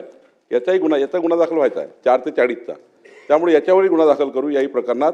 आणि अध्यक्ष महोदय, जे भास्कररावजीला किंवा या प्रश्नासंबंधी जे अपेक्षित हा प्रश्न मांडण्याच्या दृष्टीने जो उद्दिष्ट आहे ते आम्ही राऊतावर कारवाई केलीच आहे. गुन्हा दाखल केलाच. आता आपल्याला तलाठी, मंडळ अधिकारी आणि 4 ते 40 करणारे यांचाही त्या ठिकाणी आम्ही गुन्हा दाखल करू. बोला. पालघर जिल्ह्यामध्ये खास करून अध्यक्ष महोदय, पालघर जिल्ह्यामध्ये मोठ्या प्रमाणात मंत्री महोदय एक यंत्रणा काम करते या सगळ्या बाबतीत. आपण आता हा पहिला इकडे आला आहे सुनील प्रभूच्या माध्यमातून. आता हे वारंवार तुम्हाला तुमच्या ऑफिसमध्ये किंवा बाकीकडे दिसेल. तिकडे निवृत्त तलाठी असतील, सर्कल निवृत्त झाले असतील, त्यांना त्याच ठिकाणी म्हणजे त्याच एरियामध्ये वेगळ्या पद्धतीने कॉन्ट्रॅक्टवरती नेमून भूसंपादन अधिकारी म्हणतील किंवा काय म्हणतील अशा पद्धतीने त्यांना त्याच ऑफिसमध्ये रिटायर झाल्यानंतर सुद्धा 5-5, 7-7 वर्ष कामाला ठेवण्यात येते. आता ही पद्धत असल्यामुळे अध्यक्ष महोदय ह्या ज्या लॅप्सेस असतात, ज्यांचे वारस नाही आहेत किंवा ज्यांचे जमिनीच्या आपसातले विवाद सेटल झाले असतील त्यांचे सगळ्या माहिती काढून पुन्हा त्याच्यामध्ये काय करता येईल का हा प्रकार पुन्हा डहाणूमध्ये खास करून अध्यक्ष महोदय त्या डहाणूच्या परिसरात पालघरमध्ये, वाडामध्ये अशा ठिकाणी चालत आहे. मंत्री महोदय, आपण जे निवृत्त झालेले अधिकारी असतील किंवा सर्कल असतील, तलाठी असतील, तत्सम अधिकारी असतील, ते जर त्या ऑफिसमध्ये किंवा दुसऱ्या ऑफिसमध्ये अशा पद्धतीने काम करत असेल त्यांची माहिती घेऊन त्यांना तात्काळ त्या पदावरनं काढून तिथे नेमणूक करणार का, हा माझा अध्यक्षमध्ये महत्त्वाचा प्रश्न आहे. माननीय योगेश सागरजींनी मांडलं खरं आहे की अनेक ठिकाणी आमच्या खालच्या लोकांनी, प्रांतांनी, तहसीलदारनी जे जुने तिथले तलाठी आहेत जे रिटायर झाले त्यांना तिथेच त्या ठिकाणी कामावर घेऊन काही ठिकाणी असे घोळ घातले आहे. योगेश सागरजी, याचा पूर्ण तपास करू. एकही निवृत्त अधिकारी त्या ठिकाणी त्या भागात कामात राहणार नाही, कारण हे माहिती आहे की हेच लोक घोळ करतात. आणि खास करून पालघर, ठाणे, रायगड, त्या ठिकाणी नवी मुंबई या परिसरामध्ये नाशिक, पुणे आणि थोडा संभाजीनगर, थोडं नागपूर हे केंद्र आहेत. नागपूर शहर, संभाजीनगर, नाशिक, पुणे, रायगड, नवी मुंबई, पालघर. आता पालघर मोठं केंद्र झालं आहे आणि त्यामुळं नवी मुंबई या भागामध्ये आपली सूचना अत्यंत योग्य आहे. या सूचनेचं पालन सरकार करेल. चला, प्रश्न क्रमांक 3. महोदय, प्रश्न क्रमांक 15,890 वितरित केल्याप्रमाणे. अध्यक्ष महोदय, या ठिकाणी जो प्रश्न विचारण्यात आला, खऱ्या अर्थानं जर विचार केला तर राज्य शासनाच्या बोगस कारभारामुळं अनुसूचित जाती जमातीचे संशोधक विद्यार्थी यांची शिष्यवृत्ती जी आहे त्याच्यामध्ये अत्यंत गंभीर अडचणी या ठिकाणी निर्माण झालेल्या आहेत अध्यक्ष महोदय. गेल्या 3 वर्षापासून सातत्यानं वेळेवर शिष्यवृत्ती मिळत नसल्याने विद्यार्थ्यांनी काल विधानसभेवर मोर्चा काढलेला होता नागपूरमध्ये. आणि विशेष म्हणजे गेल्या 2 वर्षापासून सातत्यानं या ठिकाणी पत्रव्यवहार शासनासोबत सुरू आहे. शिष्यवृत्ती न मिळाल्यामुळे अनेक विद्यार्थ्यांचे संशोधन थांबलेले आहे. यामुळं झालेल्या शैक्षणिक त्यांचं नुकसान आणि त्यांच्या करिअर यावर अत्यंत मानसिक दबावात ते विद्यार्थी आहेत. आणि म्हणून या गंभीर विषयाकडे मी लक्ष दिलं. या ठिकाणी उत्तर देत असताना माननीय मंत्री महोदयांनी प्रश्न क्रमांक 1 आणि 2ला खरं आहे म्हणून त्या ठिकाणी कबूल केलं. आणि त्याच्यानंतर त्यांनी त्या संबंधाने बैठकही घेतली आणि बैठक घेऊन त्या ठिकाणी सांगितलेलं आहे की वर्ष 2023-24 मधील PhD विद्यार्थ्यांकरिता जाहिरात प्रसिद्ध करून त्यावर कारवाई करण्यात येईल. तर माझा पहिला प्रश्न आहे, ती जाहिरात कधी प्रसिद्ध करणार, त्याचा वेळ काय असणार, आणि त्या जाहिरात देत असताना संशोधक छात्रवृत्ती विद्यार्थी जे आहेत त्यांची 2023-24ची जी जाहिरात आहे त्यामध्ये 2023चे PhDचे जे फेलोशिप आहेत त्यांची सरसकट त्यांना ते देण्यात येईल काय? जाहिरात प्रसिद्ध करत असताना 2009 व 2018चे निकष त्याला लागू करण्यात येतील का, असा दुसरा प्रश्न. आणि या ठिकाणी एक महत्त्वाचं असं की बार्टी ही अनुसूचित जातीच्या विद्यार्थ्यांसाठीची महत्त्वपूर्ण शैक्षणिक संस्था आहे आणि हितसंवर्धन आणि संशोधनाला प्रोत्साहन देणारी संस्था म्हणून पहिल्यांदा ती या ठिकाणी राज्यात स्थापन झाली. आणि त्यानंतर सारथी, महाज्योती आणि अमृत या संस्था त्या ठिकाणी आल्यात. परंतु तिघांना एकत्रित करून समान लेखण्याचं जे काम आहे ते या ठिकाणी केलं जाऊ नये, त्याची तुलना करण्यात येऊ नये अशी मागणी विद्यार्थ्यांनी त्या मोर्चात केली आहे. तर त्यासंबंधी शासन काय धोरण ठरवणार आहेत आणि ते समान निकष धोरण रद्द करणार आहेत का? नंतर माझा तिसरा प्रश्न या ठिकाणी की PhD साठी 35 वर्षाची वयोमर्यादा आहे. आता विद्यार्थ्यांचं जे नुकसान झालं, जे ते वयोमर्यादा क्रॉस करत असतील अशांना ती अट तुम्ही रद्द करणार आहे का शासन? आणि पेट सेट परीक्षेचा त्या ठिकाणी समावेश करण्यात यावा अशी विनंती राहणार आहे. आणि PhD रजिस्ट्रेशनच्या दिनांकापासून ही फेलोशिप त्या ठिकाणी लागू करणार आहेत असे माझे प्रश्न आहेत अध्यक्ष महोदय. अध्यक्ष महोदय, राज्यात बार्टी, सारथी, महाज्योती या संस्थेतर्फे PhD करणाऱ्या विद्यार्थ्यांना छात्रवृत्ती फेलोशिप देण्यात येते. सामाजिक न्याय विभागातर्फे बार्टी या संस्थेकडून सन 2014 पासून अधिष्ठात वृत्ती देण्यात येते. सन 2021 पासून बार्टी मार्फत 812 विद्यार्थ्यांना, सन 2022 साठी 763 विद्यार्थ्यांना आणि नंतर मग विशेष बाब म्हणून सरसगट छात्रवृत्ती देण्यात येत आहे. ती संख्या जवळपास 2185. या विद्यार्थ्यावर आतापर्यंत झालेला खर्च 326 कोटी आहे. छात्रवृत्ती योजनेअंतर्गत विद्यार्थ्यांना 42,000 प्रतिमाह इतके अनुदान देण्यात येते. आता हे महाज्योती मार्फत संस्थेमार्फत सुद्धा 2021 मध्ये 756, 2022 मध्ये 1236, 2023 मध्ये 901 विद्यार्थ्यांची एकूण संख्या ही 2779 आहे. त्यांच्यावर आतापर्यंत खर्च 236 कोटी झाला आहे. त्यांची थकबाकी जी आहे ती 126 कोटी आहे. सारथी मार्फत जे काही करतो आपण त्या सारथीच्या संस्थेमध्ये सुद्धा 21 पासून 551 विद्यार्थी, 22 मध्ये 851 विद्यार्थी, 2023 मध्ये 969 विद्यार्थी, असे एकंदरीत विद्यार्थी 2581 आहेत 2019 पासून. त्यांच्यावर खर्च सुद्धा 327 कोटी राहिलेला आहे. आणि त्यांची जी थकबाकी आहे ती 155 कोटी आहे. आता यासाठी ही जी फेलोशिप आपण देतो यामध्ये अनेक वेळेला कॅबिनेटमध्ये सुद्धा चर्चा झाली की हे PhD करताना कोणते विषय नेमके असावेत, कोणत्या विषयावर त्यांनी संशोधन करावं. सरकारची अपेक्षा अशी आहे की जो विद्यार्थी हे फेलोशिपची जी स्कॉलरशिप घेतो किंवा संशोधन करायचा प्रयत्न करतो त्याच्यातले विषय हे समाजामध्ये किंवा इतर बाबीमध्ये ते कामं आले पाहिजेत.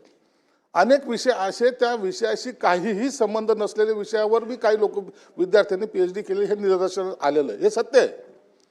म्हणून आता आम्ही यासाठी एक वेगळं कमिटी स्थापन केली. मुंबई विद्यापीठाचे कुलकर्णी म्हणून जे आहेत त्यांच्या अध्यक्षतेखाली एक कमिटी स्थापन केली. त्या कमिटीचा अहवाल आता शासनाला प्राप्त झाला आहे. CS लेवलवर एक बैठक झाली आणि आता ती माझ्या मंत्री म्हणजे आता मुख्यमंत्र्यांकडे ते मान्यतेसाठी पाठवलेले की कोणते निकष असले पाहिजे आणि कोणते विद्यार्थी असले पाहिजे. एक निश्चित आहे काही वेळेला या विद्यार्थ्यांना जी काही त्यांची जी शिष्यवृत्ती थांबलेली आहे त्यासाठी आम्ही पाठपुरावा करतोय. आज सुदैवाने आज सभागृहामध्ये अर्थमंत्री साहेब अजितदादा पवार साहेब आहेत. त्यांनाही सुद्धा विनंती की हे आम्ही जे मागणी करतोय गेली अनेक दिवसापासून हे महाज्योतीचे आहेत, सारथीचे आहेत. 126 कोटी एक आहेत आणि 195 कोटी आहेत. जर अर्थ खात्याने तर हे त्वरित जर वितरित केले तर आम्हाला सुद्धा विद्यार्थ्याला द्यायला सोयीस्कर आणि सोपं होईल. कारण की गेल्या 2 दिवसापासून विद्यार्थ्यांचे निघणारे मोर्चे हा आक्रोश जो आहे तो ह्या स्कॉलरशिप संदर्भामध्ये जास्त आहे. म्हणून मला वाटतं की सभागृहामध्ये दादा असल्यामुळे ह्या गोष्टीचं ते आम्हाला सुद्धा सहकार्य करतील आणि हा जो आक्रोश आहे ते कमी करण्याला संधी मिळेल.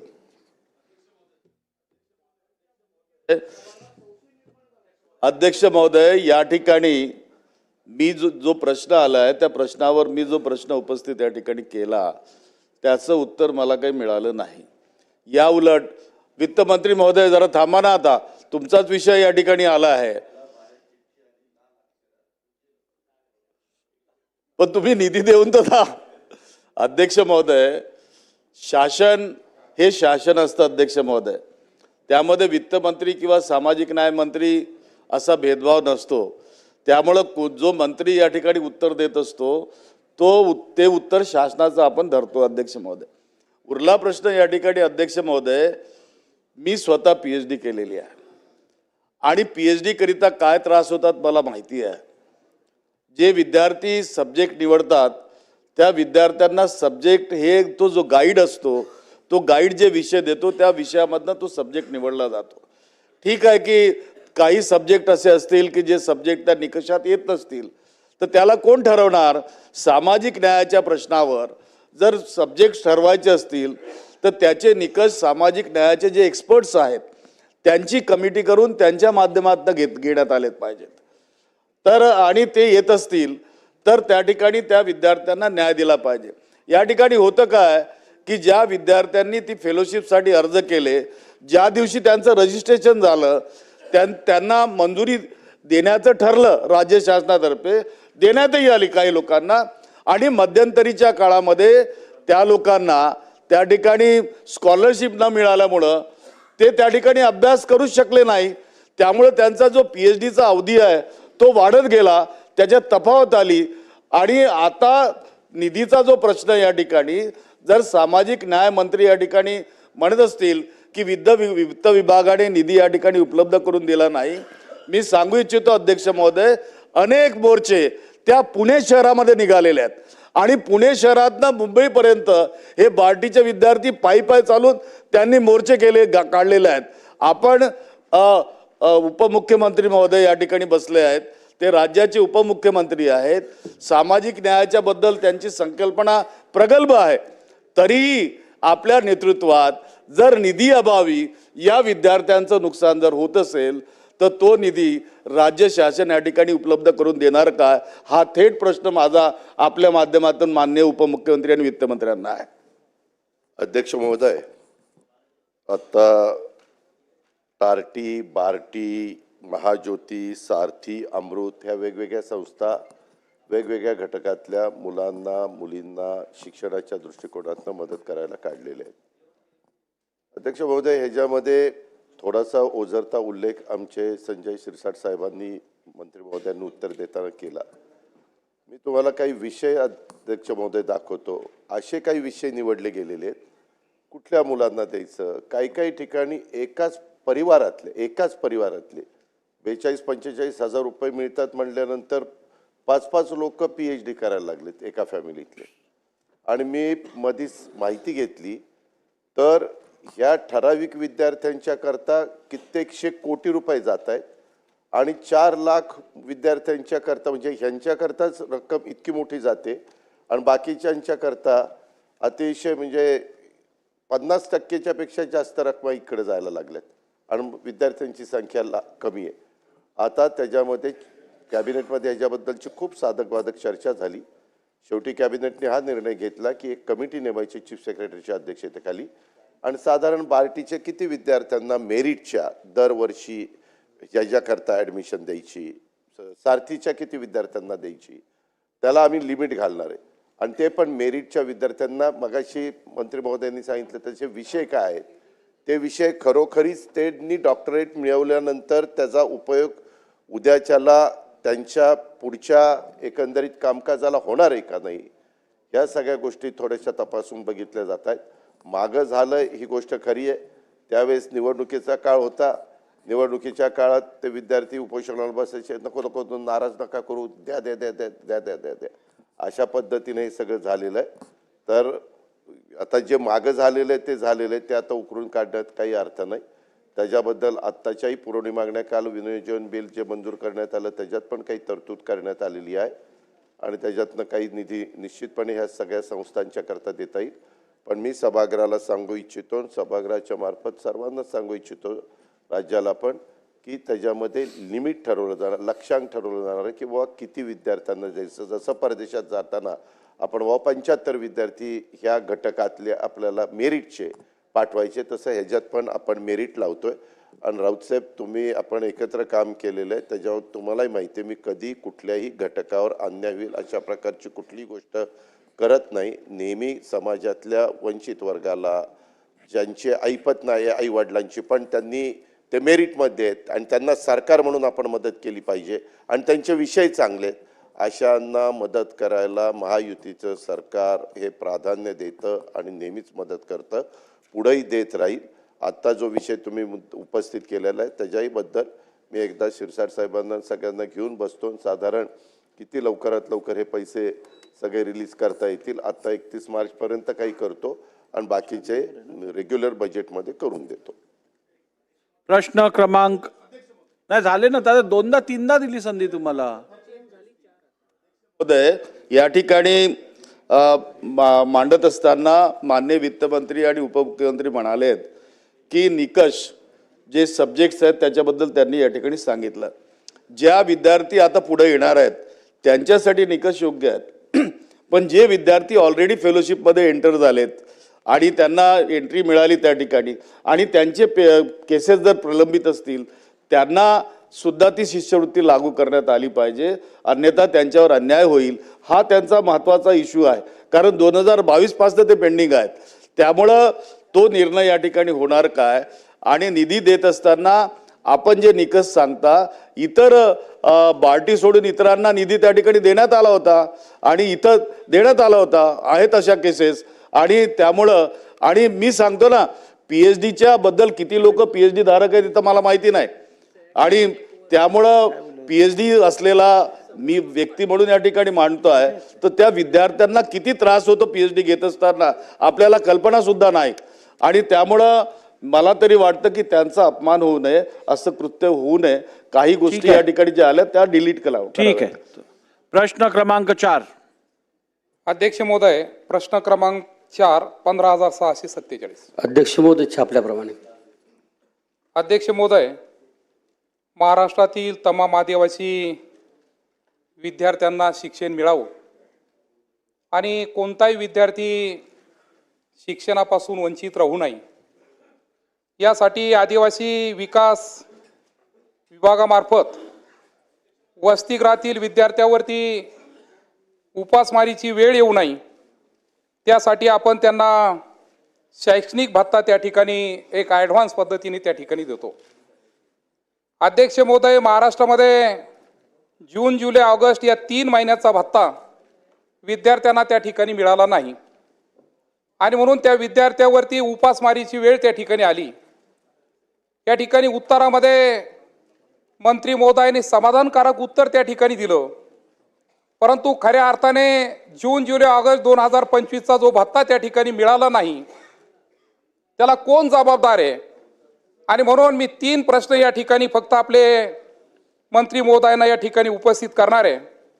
काय 3 महिन्याचा भत्ता विद्यार्थ्यांना मिळाला नाही आणि म्हणून विद्यार्थ्यावरती उपासमारीची वेळ आली. ज्यांच्यामुळं हा भत्ता मिळाला नाही त्यांच्यावरती आपण काय कार्यवाही करणार आहे हा माझा पहिला प्रश्न आहे. आणि इथून पुढे अशा आदिवासी विद्यार्थ्यावरती उपासमारीची वेळ येऊ नये याकरिता आपण ॲडव्हान्स स्वरूपामध्ये त्यांना त्या ठिकाणी भत्ता देणार का, हा दुसरा प्रश्न आहे. आणि तिसरा प्रश्न असा आहे का भत्ता मला वाटतं जुन्या रेटनी त्या ठिकाणी दिला जातो, तर सुधारित दराने त्या ठिकाणी भत्ता मिळेल का, असे 3 मेटे या ठिकाणी प्रश्न विचारतोय. धन्यवाद. अध्यक्ष महोदय, सन्माननीय सदस्यांनी अतिशय महत्त्वाचा प्रश्न उपस्थित केलेला आहे. महाराष्ट्रामध्ये आदिवासी विभागांतर्गत एकूण 490 वसतिगृह आहे आणि मुलींचे वसतिगृह 206 आणि मुलांचे वसतिगृह 284. असा स्तर ठरलेला आहे. जिल्हास्तरीय आणि तालुकास्तरीय अशा प्रकारचे विद्यार्थी शिक्षण घेत असतात आणि सर्व विद्यार्थ्यांना DBTद्वारे त्यांना वेगवेगळा जो भत्ता आहे तो मिळत असतो. त्यामुळे अंदाजे 2016पासून सुरू झालेली जी DBT आहे वसतिगृहामध्ये, आजपर्यंत आमच्या वसतिगृहामध्ये, शासकीय वसतिगृहामध्ये 65,000 विद्यार्थी शिक्षण घेत आहेत. सन्माननीय आमदार महोदयांनी विचारलेल्या प्रश्नाच्या अनुषंगाने 3 प्रकारच्या DBT मिळत असते. एक आहे निर्वाह भत्ता. त्या निर्वाह भत्त्यामध्ये म्हणजे उदाहरणार्थ करिअर मार्गदर्शन, जेवण असे, राहणे असे विषय, अशा प्रकारचा निर्वाह भत्ता मिळत असतो. आणि याच्यामध्ये निर्वाह भत्त्यामध्ये आम्ही देत असताना दुसरी DBT जी आहे ते शालेय साहित्य, विद्यार्थ्यांना शालेय साहित्य मिळावं अशी दुसरी DBT. आणि तिसरी DBT आहे आहार आणि भोजनच्या अनुषंगाने मिळत असते. आणि सन्माननीय आमदार महोदयांनी विचारलेल्या प्रश्नाच्या अनुषंगाने आम्ही 4 जुलै 2025ला वाढीव DBTमध्ये वाढ केली होती, म्हणजे 50% वाढ केली होती. त्या दरम्यान काय झालं होतं, हे जे आम्हाला टेक्निकल प्रॉब्लेम आला होता, म्हणजे उदाहरणार्थ आम्हाला DBT पोर्टलवर दुरुस्ती करावं लागली. पहिला भत्ता भेटत होता, भेटत असल्यामुळे जर दुरुस्ती करून जर त्यांना वाढीव जर भत्ता द्यायचा तर थोडासा विलंब झाला. परंतु आतापर्यंत सर्व विद्यार्थ्यांना वाढीव भत्त्यासह DBTद्वारे सर्व विद्यार्थ्यांना अंदाजे एक विद्यार्थ्यांना 70,000 रुपये प्रत्येक वर्षाचे दिले जाते. अध्यक्ष, 70,000 वेगवेगळ्या माध्यमातून. त्यामुळे असे कुठल्याही प्रकारचे अनियमितता झाली नाही, आदिवासी विभागाचा दोष नाही. तांत्रिक अडचणीमुळे 15 दिवस उशीर झाला, परंतु असा आदिवासी मुलगा शिक्षण घेतेवेळी म्हणजे उच्च दर्जेदार शिक्षण आणि उच्च शिक्षणासाठी जाणाऱ्या विद्यार्थ्यावर कुठल्याही प्रकारची उपासमारीची पाळी आली नाही, कुठल्याही प्रकारे त्यांच्यावर अन्याय झाला नाही. नियमितपणे नाही, चिठ्ठी पाहायची आली तरी अभ्यास करून आलेला आहे मी. तर त्यामुळे एकही अनुसूचित जमातीच्या विद्यार्थ्यांना शासकीय वसतिगृहामध्ये शिकणाऱ्या विद्यार्थ्यांनी अनियमितता झाली नाही, भविष्यात सुद्धा होणार नाही अशा प्रकारचं. माननीय मंत्री महोदयांनी अतिशय सुंदर असं उत्तर दिलं. आदिवासी शासकीय वसतिगृहांमध्ये प्रवेशित विद्यार्थ्यांना निर्वाह भत्ता आणि शैक्षणिक साहित्य खरेदी भत्ता या संदर्भात शासन निर्णय 4/7/2025 रोजी मंजूर झाला. माननीय मंत्री महोदयांनी या ठिकाणी सांगितलं की विद्यार्थ्यांना आम्ही एकाही विद्यार्थ्याला पैशापासून म्हणजे दरमहा त्यांना आम्ही देतो. परंतु मंत्री महोदयांना माझं या ठिकाणी निवेदन आहे की अजूनपर्यंत काही वसतिगृहांच्या विद्यार्थ्यांना पैसे मिळाले नाही, ते कधी मिळणार. दुसरा प्रश्न असा आहे अध्यक्ष महोदय की आदिवासी मंत्र्यांनी या ठिकाणी निर्वाह भत्ता आणि आहार भत्त्याच्या संदर्भात शासन निर्णय काढला, पण महाराष्ट्रात अशी विदारक परिस्थिती आहे. एकीकडे वसतिगृहाच्या विद्यार्थ्यांना आपण निर्वाह भत्ताच्या निमित्ताने परिपत्रक काढलं आणि जवळपास जून महिन्यापासून विद्यार्थी शाळेमध्ये आहे, डिसेंबर महिन्यापर्यंत शासकीय आश्रमशाळेमध्ये साधारणतः 1062 आश्रमशाळा आहे शासकीय आणि अनुदानित मिळून त्या विद्यार्थ्यांना अजूनपर्यंत 2 dress, 1 night dress, 1 PT dress मिळाला नाही अध्यक्ष महोदय. मला सांगा अध्यक्ष महोदय, 3 महिन्यानंतर आता सत्र संपणार आहे आणि अशा परिस्थितीमध्ये त्या विद्यार्थ्यांना जर त्यांना साहित्य दिला जात नाही, एकीकडे म्हणतो आपण वसतिगृहामध्ये विद्यार्थ्यांना पूर्ण सुखसुविधा देतो आणि 6-7, 8-8 महिन्यापर्यंत विद्यार्थ्यांना अजूनपर्यंत ड्रेस का दिले नाही याचंही उत्तर माननीय मंत्री महोदयांनी द्यावं. दुसरा प्रश्न आहे अध्यक्ष महोदय की आपण वसतिगृहातील विद्यार्थ्यांना डीबीटीद्वारे पैसे देतो, परंतु डीबीटीद्वारे दरमहा पैसे जर दिले तर त्या विद्यार्थ्यांचं शैक्षणिक भवितव्य चांगलं होईल. आपण त्यांना 4-4, 5-5 महिन्यांना डीबीटीद्वारे पैसे देतो, त्या पोराचं लक्ष त्या खाण्याकडे राहील का शिक्षणाकडे राहील याचंही उत्तर द्यावं. दुसरी महत्त्वाची गोष्ट की या ठिकाणी ज्या व्यक्तींनी आश्रमशाळेच्या बाबतीत ज्या व्यक्तींनी 6 महिन्यापासून याला म्हणजे विद्यार्थ्यांना शैक्षणिक साहित्य आणि पुस्तकं दिली नाही, त्याला जो कोणी व्यक्ती जबाबदार असेल त्याच्यावर आपण कारवाई करणार का? अध्यक्ष महोदय, पहिलंच सांगितलं की 3 प्रकारच्या डीबीटी मिळतात विद्यार्थ्यांना. निर्वाह भत्ता जो आहे तो निर्वाह भत्ता प्रत्येक महिन्याला मिळत असते सर, 10 तारखेच्या आत निर्वाह भत्ता. त्यामुळे तिथं काही विलंब व्हायचा, प्रत्येक महिन्याला डीबीटी मिळत असतो. दुसरा विषय असा आहे की शालेय साहित्याच्या बाबत विद्यार्थ्यांना सुद्धा प्रवेश घेतल्यानंतर 7 दिवसात शालेय साहित्य म्हणजे तिथं पुस्तक घ्यायला लागते, वह्या घ्यायला लागते, त्यामुळे दिल्या जाते. त्यानंतर आहार जे आहे ते इन ॲडव्हान्स सायकलद्वारे 3-3 महिन्याचे आम्ही पैसे देत असतो. त्यामुळे सर्व डीबीटीद्वारे पैसे मिळाले जाते. सन्माननीय आमदार महोदयांनी विचारलेल्या प्रश्नाच्या अनुषंगाने जो गणवेशाच्या बाबत जो विषय आहे, आपण गणवेशाच्या बाबत जे बोललात ते प्रकरण न्यायप्रविष्ट आहे आणि त्यामुळे मागच्या वर्षी त्यांना सर्व विद्यार्थी आम्ही 2-2 युनिफॉर्म दिले होते आणि प्रकरण न्यायप्रविष्ट असल्यामुळे निश्चितच त्याच्यावर सहानुभूतीपूर्वक विचार केला जाईल, परंतु विद्यार्थ्यांना वंचित ठेवलं बा असा कुठला प्रकार घडला नाही. ठीक. आमशा पेडवेजी. आमशा पेडवेजी. अध्यक्ष महोदय, आदिवासींच्यासाठी हा महत्त्वाचा विषय आहे. माझ्या मंत्री महोदयांना हा विनंती राहील का जेव्हा DPTद्वारे आपण आदिवासींना जेही देतो हे 3 महिन्याने देतामुळे गरीब आदिवासी विद्यार्थी आहे त्या शाळामध्ये आल्यानंतर तो DBT मला भेटेल या आशावर जर 3 महिन्याने देणार तर तो त्या शाळामध्ये 100 किलोमीटर 90 किलोमीटर 80 किलोमीटरहून लांब विद्यार्थी त्या शाळामध्ये तो विद्यार्थी वसतिगृहामध्ये जातो आणि त्याला जर 3 महिन्याने जर त्याला DBT देत असेल तर तो विद्यार्थी खाणार काय, शिक्षण करणार का खाणार काय? गरीब विद्यार्थी त्या वसतिगृहामध्ये जातात आणि म्हणून 3 महिन्यानंतर जे DBT देता. माझे तर मंत्री महोदयाला सरकारला विनंती आहे DBT रद्द करा, जे जुनेप्रमाणे द्या, जेणेकरून या DBTसाठी आम्ही शिक्षणाचा रस्ता कशाला बघायचं. वर्षानुवर्ष तोच विषय आमचा चालू आहे. म्हणून माझी पहिले स्पेसिफिक मंत्री महोदयांना विनंती आहे का DBT रद्द करा.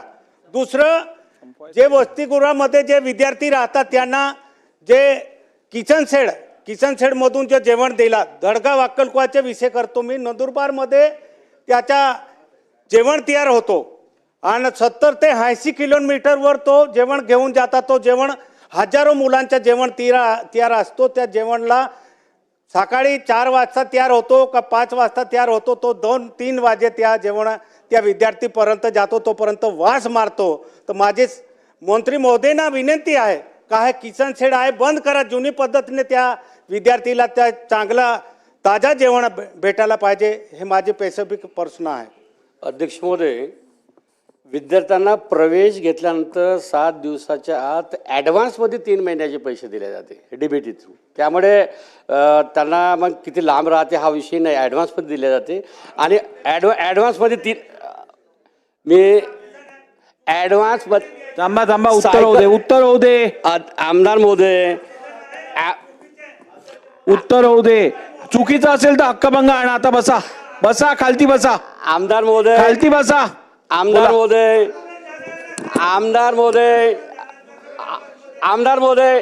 महोदय प्रवेश झाले. आमदार महोदय, अध्यक्ष महोदय, प्रवेश झाल्यानंतर इन ॲडव्हान्स 3 महिन्याचे पैसे शासनात मार्फत DBT थ्रू त्या विद्यार्थ्यांना मिळतात. नाही मिळतात. आणि एक मिनिट मंत्री महोदय, 1 मिनिट थांबा. 1 मिनिट. तुम्ही प्रश्न विचारलात, मंत्री उत्तर देत आहेत. त्यांचं उत्तर चुकीचं असेल, खोटं असेल, त्या संदर्भात तुम्ही उचित कारवाई करा. असं एकमेकांना चॅलेंज करत बसू नका सभागृहात. बसा खाली, बोला. आणि प्रवेश झाल्यानंतर त्यांना 3 महिन्याचा ॲडव्हान्स DBT दिले जाते. सोबतच सेंट्रल किचनच्या अनुषंगाने बोलले आहेत. अध्यक्ष महोदय, अनेकदा ग्रामीण भागामध्ये विखुरलेल्या परिस्थितीमध्ये वसतिगृह आश्रमशाळा आहे. त्या आश्रमशाळेमध्ये विद्यार्थ्यांना पोषक आणि चांगलं जेवण मिळावं म्हणून सेंट्रल किचनच्या माध्यमातून त्यांना गरम जेवण पुरवले जाते. त्यामुळे सेंट्रल किचनचा चांगला रिझल्ट आहे आणि आदिवासी विद्यार्थ्यांना चांगलं शुद्ध आणि चांगलं जेवण प्रोटीनयुक्त मिळत आहे. त्यामुळे आमदार महोदय, मी अध्यक्ष महोदय तुम्हाला सांगू इच्छितो की चांगलं जेवण मिळत आहे आणि गरम जेवण मिळत आहे. बडोले साहेब बोला. बडोले साहेब. 1985च्या पूर्वी अध्यक्ष महोदय सामाजिक न्याय विभाग आणि आदिवासी विभाग एक होता. त्याच्यानंतर 1945ला दोन्ही विभाग वेगळे झाले. पूर्वीच्या काळामध्ये त्यावेळेस काय होतं की आदिवासी विभागाची 80% संख्या, सामाजिक विभागाची 20% संख्या, हे एकत्रित वसतिगृह चालायचं. तर त्याचा हेड आदिवासी विभागाचा होता. नंतर आदिवासी विभाग वेगळा झाला. हे वसतिगृह सामाजिक न्याय विभागाकडे राहिले. महाराष्ट्रातले अनुदानित 40 परंतु या ठिकाणी कसं झालं की हे वसतिगृह चालवताना आताच्या घडीला सामाजिक न्याय विभाग आदिवासी विभागाला निधी मागतो. आदिवासी विभागाकडून सामाजिक न्याय विभागाकडे निधी जात नाही. तिथल्या वार्डनला 3-3 वर्ष 4-4 वर्ष पैसेच भेटत नाही. त्या विभागाकडे पैसे जात नाही. त्याच्यामुळे ह्या सगळ्या या ठिकाणी जे राहतात विद्यार्थी, त्यांची परिस्थिती अत्यंत वाईट झालेली आहे. ते वारंवार निवेदनं देतात, वारंवार मोर्चे काढतात, तरी पण त्याच्यावर काय कार्यवाही होत नाही. म्हणून माझी विनंती असेल की सामाजिक न्याय विभाग आणि आदिवासी विभाग या दोघांनी मिळून एकतर त्यांनी सामाजिक न्याय विभागाकडे तो हेड हस्तांतरित केला पाहिजे किंवा आदिवासी विभागानं त्याला योग्य रीतीनं निधी दिला पाहिजे आणि ते अनुदानित वसतिगृह व्यवस्थित सुरू झाले पाहिजे. एवढी विनंती या निमित्तानं करतो. अध्यक्ष महोदय, स्कोपच्या बाहेरचा प्रश्न असला तरी सन्माननीय आमदार महोदयांनी सूचना चांगल्या दिलेल्या आहे. परंतु मी सांगू इच्छितो प्रश्न विचारल्यामुळे 1972ला समाज कल्याणाने आदिवासी विभाग एक होता. 1984ला आदिवासी विभाग वेगळा झाला. त्यावेळेस सन्माननीय आमदार महोदयांनी मानल्याप्रमाणे की त्यावेळेस वसतिगृहामध्ये काही विद्यार्थी अनुसूचित जमातीच्या विद्यार्थ्यांसोबत अनुसूचित जातीचे राहत होते. परंतु तो आपण जो प्रश्न मांडलेला आहे मी विचाराधीन ठेवतो. ठीक आहे, चला. प्रश्न क्रमांक 5. बस 5. अध्यक्ष महोदय, प्रश्न क्रमांक 5 छापल्याप्रमाणे. अध्यक्ष महोदय, जालन्यामध्ये धनगर समाजाचा 1 लाखापेक्षा जास्त मोठा मोर्चा झाला आणि धनगर समाजाची या मोर्चाद्वारे मागणी होती की महाराष्ट्र आणि इतर काही राज्यामध्ये धनगर ही जात धनगड अशी स्पेलिंग मिस्टेक झाली आहे. त्यामुळे धनगर समाजाला STमध्ये समावेश करावा अशा प्रकारची मागणी या मोर्चाच्या माध्यमातून झाली. प्रश्न क्रमांक 2. हैदराबाद गॅजेटप्रमाणे कर्नाटक राज्यामध्ये बंजारा समाज हा ST प्रवर्गामध्ये आहे. मात्र महाराष्ट्रामध्ये हा समाज गॅजेटप्रमाणे ST प्रवर्गात समावेश करावा अशी बंजारा समाजाची मागणी होती. दोन्ही मोर्चे अभूतपूर्व झाले. राज्याच्या कानाकोपऱ्यातून लोक आले. या संदर्भात अध्यक्ष महोदय, माझी मंत्री महोदयांना विनंती आहे, याच्यामध्ये एक समिती नेमून या दोन्ही समाजाच्या न्याय मागण्यांना सरकारनं न्याय द्यावा. बोला. अध्यक्ष महाराज, या ठिकाणी जे काही प्रश्न उपस्थित केले त्यानुसार सामाजिक न्याय विभागाच्या 2 सप्टेंबर 2025च्या शासन निर्णयावर अन्वय हैदराबाद गॅजेटमधील नोंदी तपासून मराठा समाजाला कुणबी प्रमाणपत्र देण्यात मान्यता देण्यात आलेली आहे. यांनी जो धनगर समाजाचा जो प्रश्न उपस्थित केला आहे त्या समाजाला अनुसूचित जाती प्रवर्गातून आरक्षण मिळण्याबाबतची मागणी यापूर्वीची असून हा विषय आदिवासी विभागाकडून हाताळण्यात आलेला आहे. सद्य परिस्थितीत धनगर समाजाकरिता इतर मागास बहुजन कल्याण विभागातर्फे विविध कल्याणकारी योजना आदिवासी विभागाच्या धर्तीवर राबवण्यात येत आहेत. आता या धनगर समाजाच्या या आरक्षणासंदर्भामध्ये काय निर्णय घ्यायचा आहे यासाठी श्री सुधाकर शिंदे RIS यांच्या अध्यक्षतेखाली 20/11/2023 मध्ये शिष्टमंडळ या संदर्भात स्थापन करण्यात आलेलं आहे आणि आवश्यक ती कारवाई इतर मागास बहुजन कल्याण विभागातर्फे करण्यात येत आहे. बंजारा समाजाला अनुसूचित जाती प्रवर्गातून आरक्षणाची मागणी करणारे गोर सेनेचे 10 सप्टेंबर 2025 रोजी निवेदन शासनास प्राप्त झालं होतं. माननीय मुख्यमंत्र्यांनी या संदर्भामध्ये एक बैठक सह्याद्री अतिथीगृह येथे 4 नोव्हेंबर 2025 रोजी सन्माननीय मंत्री महोदय संजय राठोड व इतर त्यांचे सर्व सहकारी समाजाचे इतर घटक यांच्यासोबत एक बैठक घेतली. या बैठकीमध्ये याचा अभ्यास करून अहवाल सादर करण्यासाठी माननीय उच्च न्यायालयाचे निवृत्त न्यायाधीश यांच्या अध्यक्षतेखाली समिती स्थापन करून 3 महिन्यात समितीने आपला अहवाल शासनात सादर करावा व याबाबत कारवाई आदिवासी विभागाने करावी असे माननीय मुख्यमंत्र्यांनी निर्देश दिले आहेत. त्यानुसार कारवाई करण्यात येत आहे. खोतकर साहेब बोला.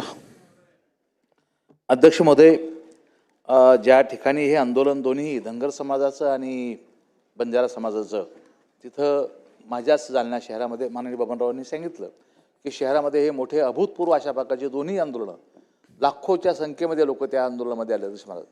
खरं तर मी तिथं स्थानिक लोकप्रतिनिधी म्हणून मी सातत्याने प्रयत्न शासनाशी आणि त्यांच्यामध्ये दुवा होण्याचा सातत्याने प्रयत्न केला. अध्यक्ष महाराज, लोकांच्या भावना अत्यंत तीव्र आहेत. धनगर समाजाची सुद्धा भावना तीव्र आहे आणि बंजारा समाजाची सुद्धा भावना तीव्र आहे. अध्यक्ष महाराज, कसं तरी आम्ही त्यांना मुंबईपर्यंत घेऊन आलो. माननीय मुख्यमंत्री महोदयांना त्यांना बैठक करून दिली. अध्यक्ष महोदय, दोन्ही समाजाने ST मध्ये आरक्षणाचा मुद्दा त्या ठिकाणी मागितलेला आहे. केंद्र सरकारकडं माननीय मुख्यमंत्र्यांच्या बैठकीनंतर केंद्राकडं या बाबीचा पाठपुरावा झाला का हे माननीय मुख्यमंत्री महोदयाने पहिले, माननीय मंत्री महोदयाने पहिले सांगावं आणि त्यानंतर किती दिवसामध्ये दोन्ही समाजाला या ठिकाणी आरक्षण देण्यात येईल हेही सभागृहाला अवगत करावं. अध्यक्ष महोदय, माननीय सदस्यांनी जो प्रश्न उपस्थित केला आहे त्या संदर्भामध्ये त्यांना सुद्धा कल्पना आहे. ते स्वतः या बैठकीसाठी आग्रही होते. ही बैठक झालेली आहे 4 नोव्हेंबर 2025 रोजी आणि त्याला 3 महिन्याचा कालावधी आपण देण्यात आलेला आहे. आता 3 महिन्यामध्ये तो अहवाल जेव्हा प्राप्त होईल माननीय मुख्यमंत्री महोदयांकडे, तर त्याच्यानंतरची ही पुढची कारवाईची स्टेप घेण्यात येईल. म्हणून पहिला माननीय उच्च न्यायालयाचे निवृत्त न्यायाधीश आपण नेमलेत. ते न्यायमूर्ती आता त्यांचा अहवाल देणार. तो अहवाल तर 4 नोव्हेंबरला बैठक झालेली. अर्जुनरावजी 4 नोव्हेंबरला बैठक झाली. नोव्हेंबर, आता हे डिसेंबर चालू आहे. म्हणून त्यांना एक दीड दोन महिना आणखीन लागेल. जेव्हा त्यांचा अहवाल प्राप्त होईल तो अहवाल स्वीकारून मुख्यमंत्री स्वतः ते स्वीकारणार आहेत. त्यांनी स्वीकारल्यानंतर तो अहवाल मग केंद्राकडे जाईल. ठीक आहे. बोला डॉक्टर. जाती जमातीच्या यादीमध्ये क्रमांक 26ला धनगड हा शब्द टाकलेला आहे. या ठिकाणी सन्माननीय अजितदादांना ही सर्व माहिती आहे. मागच्या 50-60 वर्षापासून या राज्यातले धनगर बांधव वर्षानुवर्ष आंदोलनं उपोषणं करत आलेली आहेत. 2014 साली बारामतीमध्ये मोठं आंदोलन झालं. सन्माननीय मुख्यमंत्री साहेबांनी शब्द दिला होता की धनगर समाजाला अनुसूचित जमातीमध्ये समावेश करण्यात येईल म्हणून.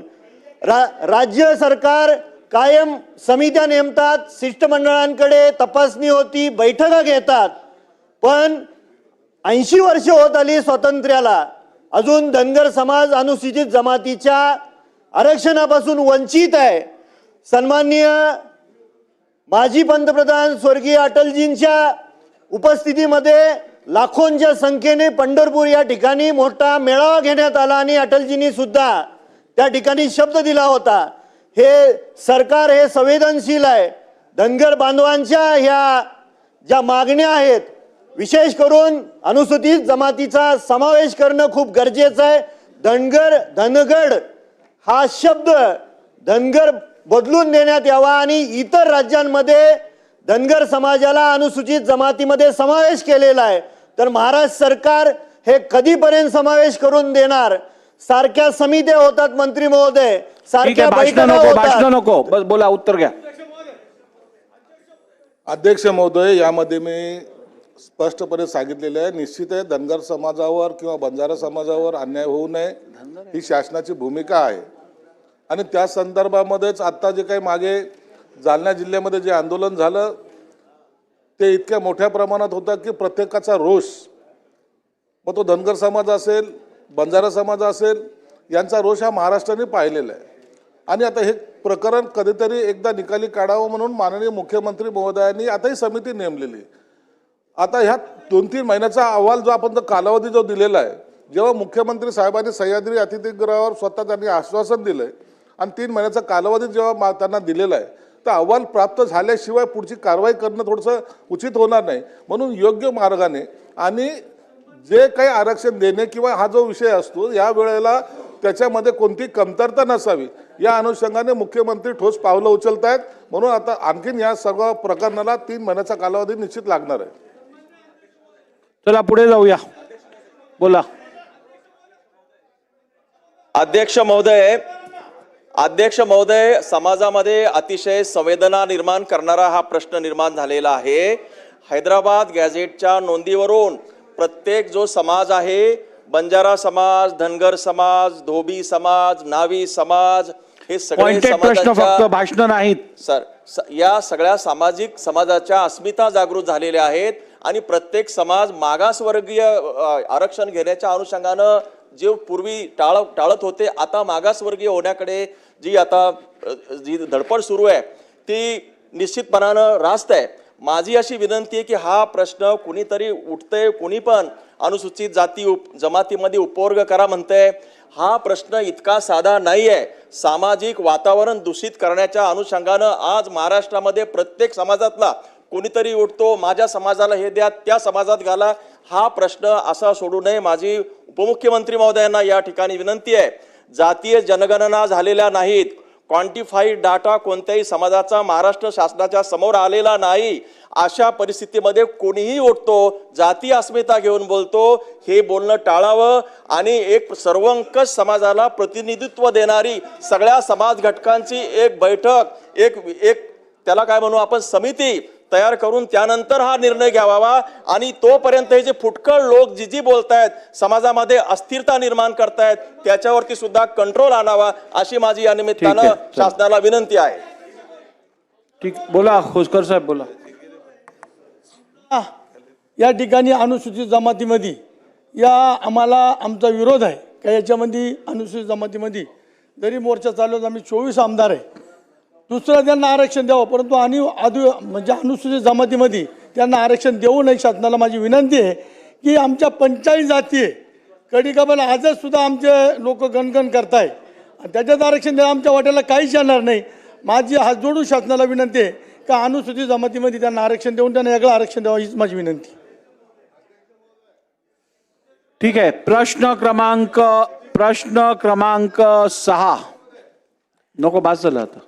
अध्यक्ष महोदय, मूळ मुद्दा झाला आता. प्रश्न क्रमांक 15,677. अध्यक्ष महोदय, वितरित केल्याप्रमाणे. अध्यक्ष महोदय, खरं तर मंत्री महोदयांनी हा प्रश्नाचं उत्तर प्रश्न वाचला की नाही मला डाऊट आहे, कारण 1, 2, 3, 4 मी तर उत्तर देत नाही, पण शेवटचं फक्त उत्तर मी तुम्हाला विचारतो की तुम्ही तुमच्या खात्याला जाब विचारून ठेवा. काय उत्तर आपण दिलंय? महाराष्ट्र सागरी मासेमारी अधिनियमन 1981 सुधारित 2021 अंतर्गत रत्नागिरी जिल्ह्यातील 9, सिंधुदुर्ग जिल्ह्यातील 19 अशा एकूण 28 परराज्यातील नौकांवर, म्हणजे रत्नागिरी आणि सिंधुदुर्ग हे परराज्य होत आहे असं ते उद्बोधित होत आहे. या ठिकाणी परराज्यातील थोडंसं सुधारणा करून घ्या, लगेच चिडू नका. चिडायला बाहेर मैदान मोकळं आहे, इथं नाही चालत ते, आणि आम्ही पण काय चिडण्यामध्ये कमी नाही. म्हणून आपल्याला जो मुद्दा उपस्थित करायचा आहे तो ह्या परराज्यातल्या बोटी येऊन आपल्याकडे मोठ्या प्रमाणामध्ये मासेमारी करतात, हे आपल्याला नाकारून चालणार नाही. सरकारी म्हणून उत्तर देत असताना ठीक आहे, मी ज्या वेळेला मत्स्य विकास राज्यमंत्री होतो, दादा इथं बसलेले आहेत, तेव्हा आपण पहिल्यांदा मच्छीमार लोकांच्या अशा पद्धतीनं अनधिकृत मासेमारी करणाऱ्या लोकांना पकडण्याकरता स्पीड बोटी आपण खरेदी केल्या. आज सुद्धा आपल्या विभागाकडे 8 स्पीड बोटी आहेत की ज्यातल्या 4 केंद्र सरकारनं दिल्या आहेत, 4 राज्य सरकारनं दिल्या आहेत. अध्यक्ष महोदय, त्या 8च्या 8 आता बंद आहेत. बाहेरून येणाऱ्या बोटी ज्या असतात त्या 400-500 हॉर्स पॉवरचे त्यांची इंजिन असतात. आपल्याला ते पकडणं कठीण जातं आणि म्हणून ह्या बोटी जर खरोखर बंद असतील तर तात्काळ आपण सुरू करून त्या ठिकाणी आपल्या विभागाला आपण अलर्ट करणार का, हा एक मुद्दा. दुसरी गोष्ट, ज्या पद्धतीनं गुजरात राज्याने एक अतिशय कडक कायदा केला आहे की त्यांच्या हद्दीमध्ये 12 फॅदमच्या पलीकडे जर त्यांच्या हद्दीमध्ये दुसऱ्या राज्यातल्या जर बोटी आल्या मासेमारी करण्याकरता तर ते केवळ दंडाची रक्कम लावत नाहीत, त्या मासेच्या किमती इतकी दंडाची रक्कम किंवा ते मासे जप्त करणं अशा पद्धतीचा विषय न करता त्यांनी स्वतंत्र कायदा करून त्या ठिकाणी अत्यंत कडक अशा पद्धतीची कारवाई केली आहे. आपण त्या कायद्याचा अभ्यास करून मंत्री महोदय तशा प्रकारचा कायदा करणार का, हा दुसरा मुद्दा आहे अध्यक्ष महोदय. आणि तिसरा मुद्दा, आपण त्या काळामध्ये 3 ड्रेजर विकत घेतले होते, एक रायगड, एक रत्नागिरी आणि एक सिंधुदुर्ग. कशा करता तर मासेमारी करणाऱ्या त्या किंवा मासेमारी ज्या एरियात होते त्या ठिकाणी मोठ्या प्रमाणामध्ये सँडबार होतात आणि सँडबार झाल्यामुळं बोटी पास पण करता येत नाही आणि बोटी पार्क पण करता येत नाही, आत खूप अडकून पडतात आणि म्हणून तेही ड्रेजर बंद झालेत. पुन्हा आपण नव्यानं हे ड्रेजर घेऊन त्या जिल्ह्यामध्ये तो सँडबार दूर करून मच्छीमारांना त्या ठिकाणी मासेमारी करणं आणि बोटी पार्किंग करणं हे आपण सोयीचं कराल का, हे माझे 3 पॉइंटेड प्रश्न. अध्यक्ष महोदय, सन्मान्य भास्कर जाधव साहेबांनी महत्त्वाचे प्रश्न विचारलेले आहेत. आता चिडणं आणि या प्रश्नाचा काय संबंध आहे हे आता पहिलं तर मला माहीतच नाही अध्यक्ष महोदय. हा प्रश्न झाल्यानंतर त्याचं उत्तर समजेल. हा, आणि अध्यक्ष महोदय, हे खातं वर्षानुवर्ष आपल्या महाराष्ट्राच्या विकासाच्या दृष्टिकोनातून चालू आहे. 2014लाच हे खातं जन्माला आलं असं नाही. म्हणजे वडील या खात्याचे मंत्री पहिले होते, मग भास्कर जाधव साहेबांसारखे, म्हणजे हे प्रत्येक मंत्र्यांनी आपल्या आपल्या पद्धतीने अध्यक्ष महोदय या खात्याच्या माध्यमातून मच्छीमारांच्यासाठी न्याय देण्याचा प्रयत्न वर्षानुवर्ष केलेला आहे. सगळं काही 2014च्या अगोदरच आलं असं कृपया चुकीच्या गोष्टी रेकॉर्डवर जाऊ नये म्हणून हा उल्लेख केलेला आहे. एक मुद्दा अध्यक्ष महोदय असा आहे, हो सगळे रेकॉर्ड आता मंत्री असल्यामुळे रेकॉर्ड आहेत अध्यक्ष महोदय, म्हणून ठीक आहे, कारण का परत सगळं मीच केलं हा विषय नको जरा याच्यावर. दुसरा मुद्दा असा आहे अध्यक्ष महोदय, अध्यक्ष महोदय आता काय आहे, काही लोकांना कितीही चांगलं बोललं तरी पण त्यांना तो राग येतोच आणि मग मी राग करतो. आपण चांगल्या बोटींबद्दल मूळ मुद्दा मच्छीमारांबद्दल आहे अध्यक्ष महोदय. मुद्दा असा आहे अध्यक्ष महोदय, जाधव साहेब आपला हा प्रश्न, बाकी सगळ्या गोष्टी जाऊन दे, आपण कोकणातले आपण सगळे लोकप्रतिनिधी आहोत. राजकारण, निवडणुका हा गोष्टी आणि पक्षीय राजकारण वेगळं, पण आपल्या दृष्टिकोनातून हा प्रश्न खरंच महत्त्वाचा आहे. कारण का परराज्यातून येणारे जे गस्ती नौका असतील किंवा हायस्पीड असतील त्याच्यामुळे आपल्या समुद्रामध्ये असणारं जर खऱ्या अर्थाने जे आपलं बोलतो ना ते आपल्या मच्छीमारांसाठी जे काही उत्पादन आपल्याला मिळतं ते हे घेऊन जाण्याचा मोठ्या प्रमाणामध्ये प्रयत्न मग मालपी, कर्नाटक या सगळ्या बोटी करतात. आपल्यासाठी हा प्रश्न अतिशय महत्त्वाचा असल्यामुळे आहे अध्यक्ष महोदय, कारण का जे काही बाहेरच्या ह्या बोटी येतात आपल्याकडे असलेल्या ज्या गस्ती नौका आहे जाधव साहेब ते आत्ता लाकडी आहेत आणि लाकडी असल्यामुळे समोरच्या ज्या काही मोठ्या परराज्यातल्या जे काही मच्छीमार बोटी येतात त्या स्टीलच्याही असतात, त्याच्यामध्ये जाधव साहेब वेपनही असतात. आपल्यालाही माहिती आहे रत्नागिरी या भागामध्ये आपले जेव्हा अधिकारी त्यांना पकडायला जातात तेव्हा त्यांच्यावर हल्लेही झालेले आहेत. म्हणून आम्ही तरी ह्या 12 महिन्याच्या ह्या कारकिर्दीमध्ये जाधव साहेब आम्ही प्रयत्न असाच केलेला आहे की जास्त कारवाई ह्या गोष्टीवर कसा करता येईल. म्हणून जेव्हा मी पहिला मंत्री झालो जाधव साहेब मी विचारलं तेव्हा ह्या ज्या लाकडी बोटी आहेत ह्याच्याने तुम्हाला पकडणं शक्य आहे का, शक्यच नाही. म्हणून आणि खरं म्हटलं तर पूर्ण आपल्या किनारपट्टीवर जे 877 किलोमीटर झालेले आहेत फक्त 5 गस्ती नौका ह्या काहीच कामाच्या नाही आहेत. म्हणून 15 स्टीलच्या गस्ती नौकाची ऑर्डर आम्ही लोकांनी जाधवजी दिलेले आहेत. या महिन्यात पहिल्या 5 आपल्याला उपलब्ध होणार आहेत. त्याचबरोबर काही महिन्या अगोदर 9 मला वाटतं जानेवारीच्या जवळपास आम्ही ड्रोनची सुरक्षा पण सुरू केलेली आहे. कारण त्याच्याने काय होतं आपल्याला एक्झॅक्ट कळतं का बाबा कोण कुठून आलेला आहे, त्याच्या बोटचा नंबर असो, कारण का आपणही खातं सांभाळलेलं आहे. माझाही असा अनुभव आहे की 100% आपल्या खात्यातले अधिकारी प्रामाणिक नाहीत. याच्यामध्ये काही लोक समोरच्या लोकांमध्ये मदतीचे पण असतात आणि त्याच्यामुळे ह्या कारवाई इंटरनल मदतीशिवाय ते आपल्या बॉर्डर क्रॉसच करू शकत नाही, बॉर्डर आर्टिकल माईलच्या आतमध्ये येऊ शकत नाही. म्हणून प्रश्नोत्तराचा तास हे उत्तर संपेस्तोपर्यंत वाढवण्यात येत आहे. बोला अध्यक्ष महोदय, म्हणून आम्ही झालेल्या कारवाईचे आकडे मी आपल्याकडे पाठवतो.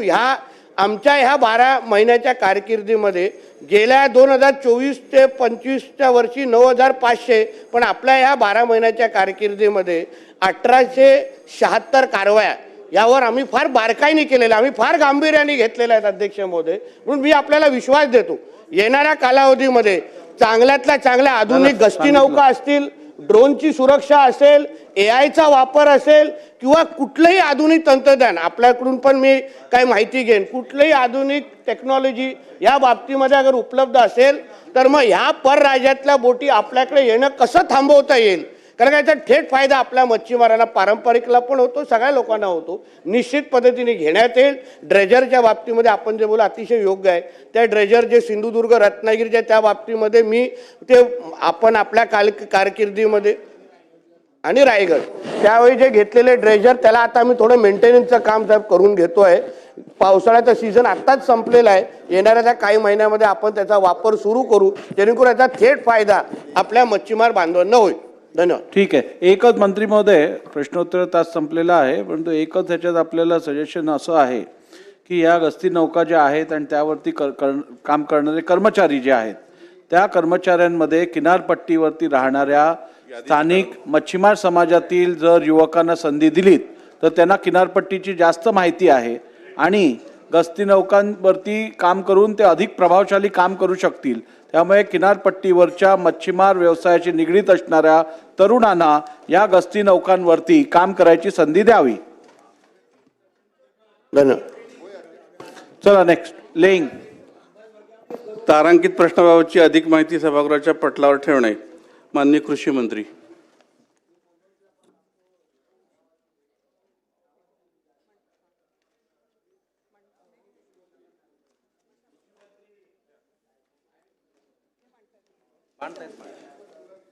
पुढचं घ्या, पुढचं नाही हे घ्या.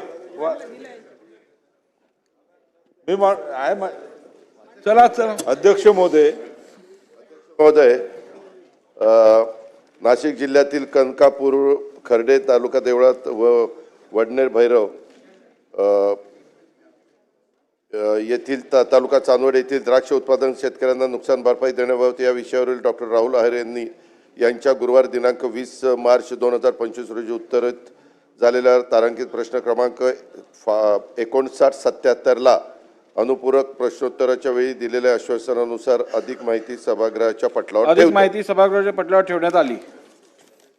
कागदपत्रे सभागृहाच्या पटलावर ठेवणे. माननीय उपमुख्यमंत्री. अध्यक्ष महोदय, मी आपल्या अनुमतीने लोकलेखा समितीचा सन 2001-2च्या 8व्या अहवालातील परिच्छेद 1.28 नुसार मंत्रालयीन सर्व विभागांनी केलेल्या सन 2024-25 या वित्तीय वर्षातील पुनर्विनियोजनाबाबतच्या माहितीचे एकत्रित विवरणपत्र सभागृहाच्या समोर ठेवतो.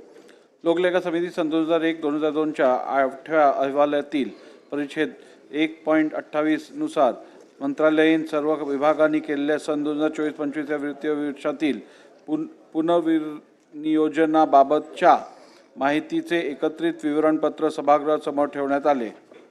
माननीय उच्च व तंत्र शिक्षण मंत्री.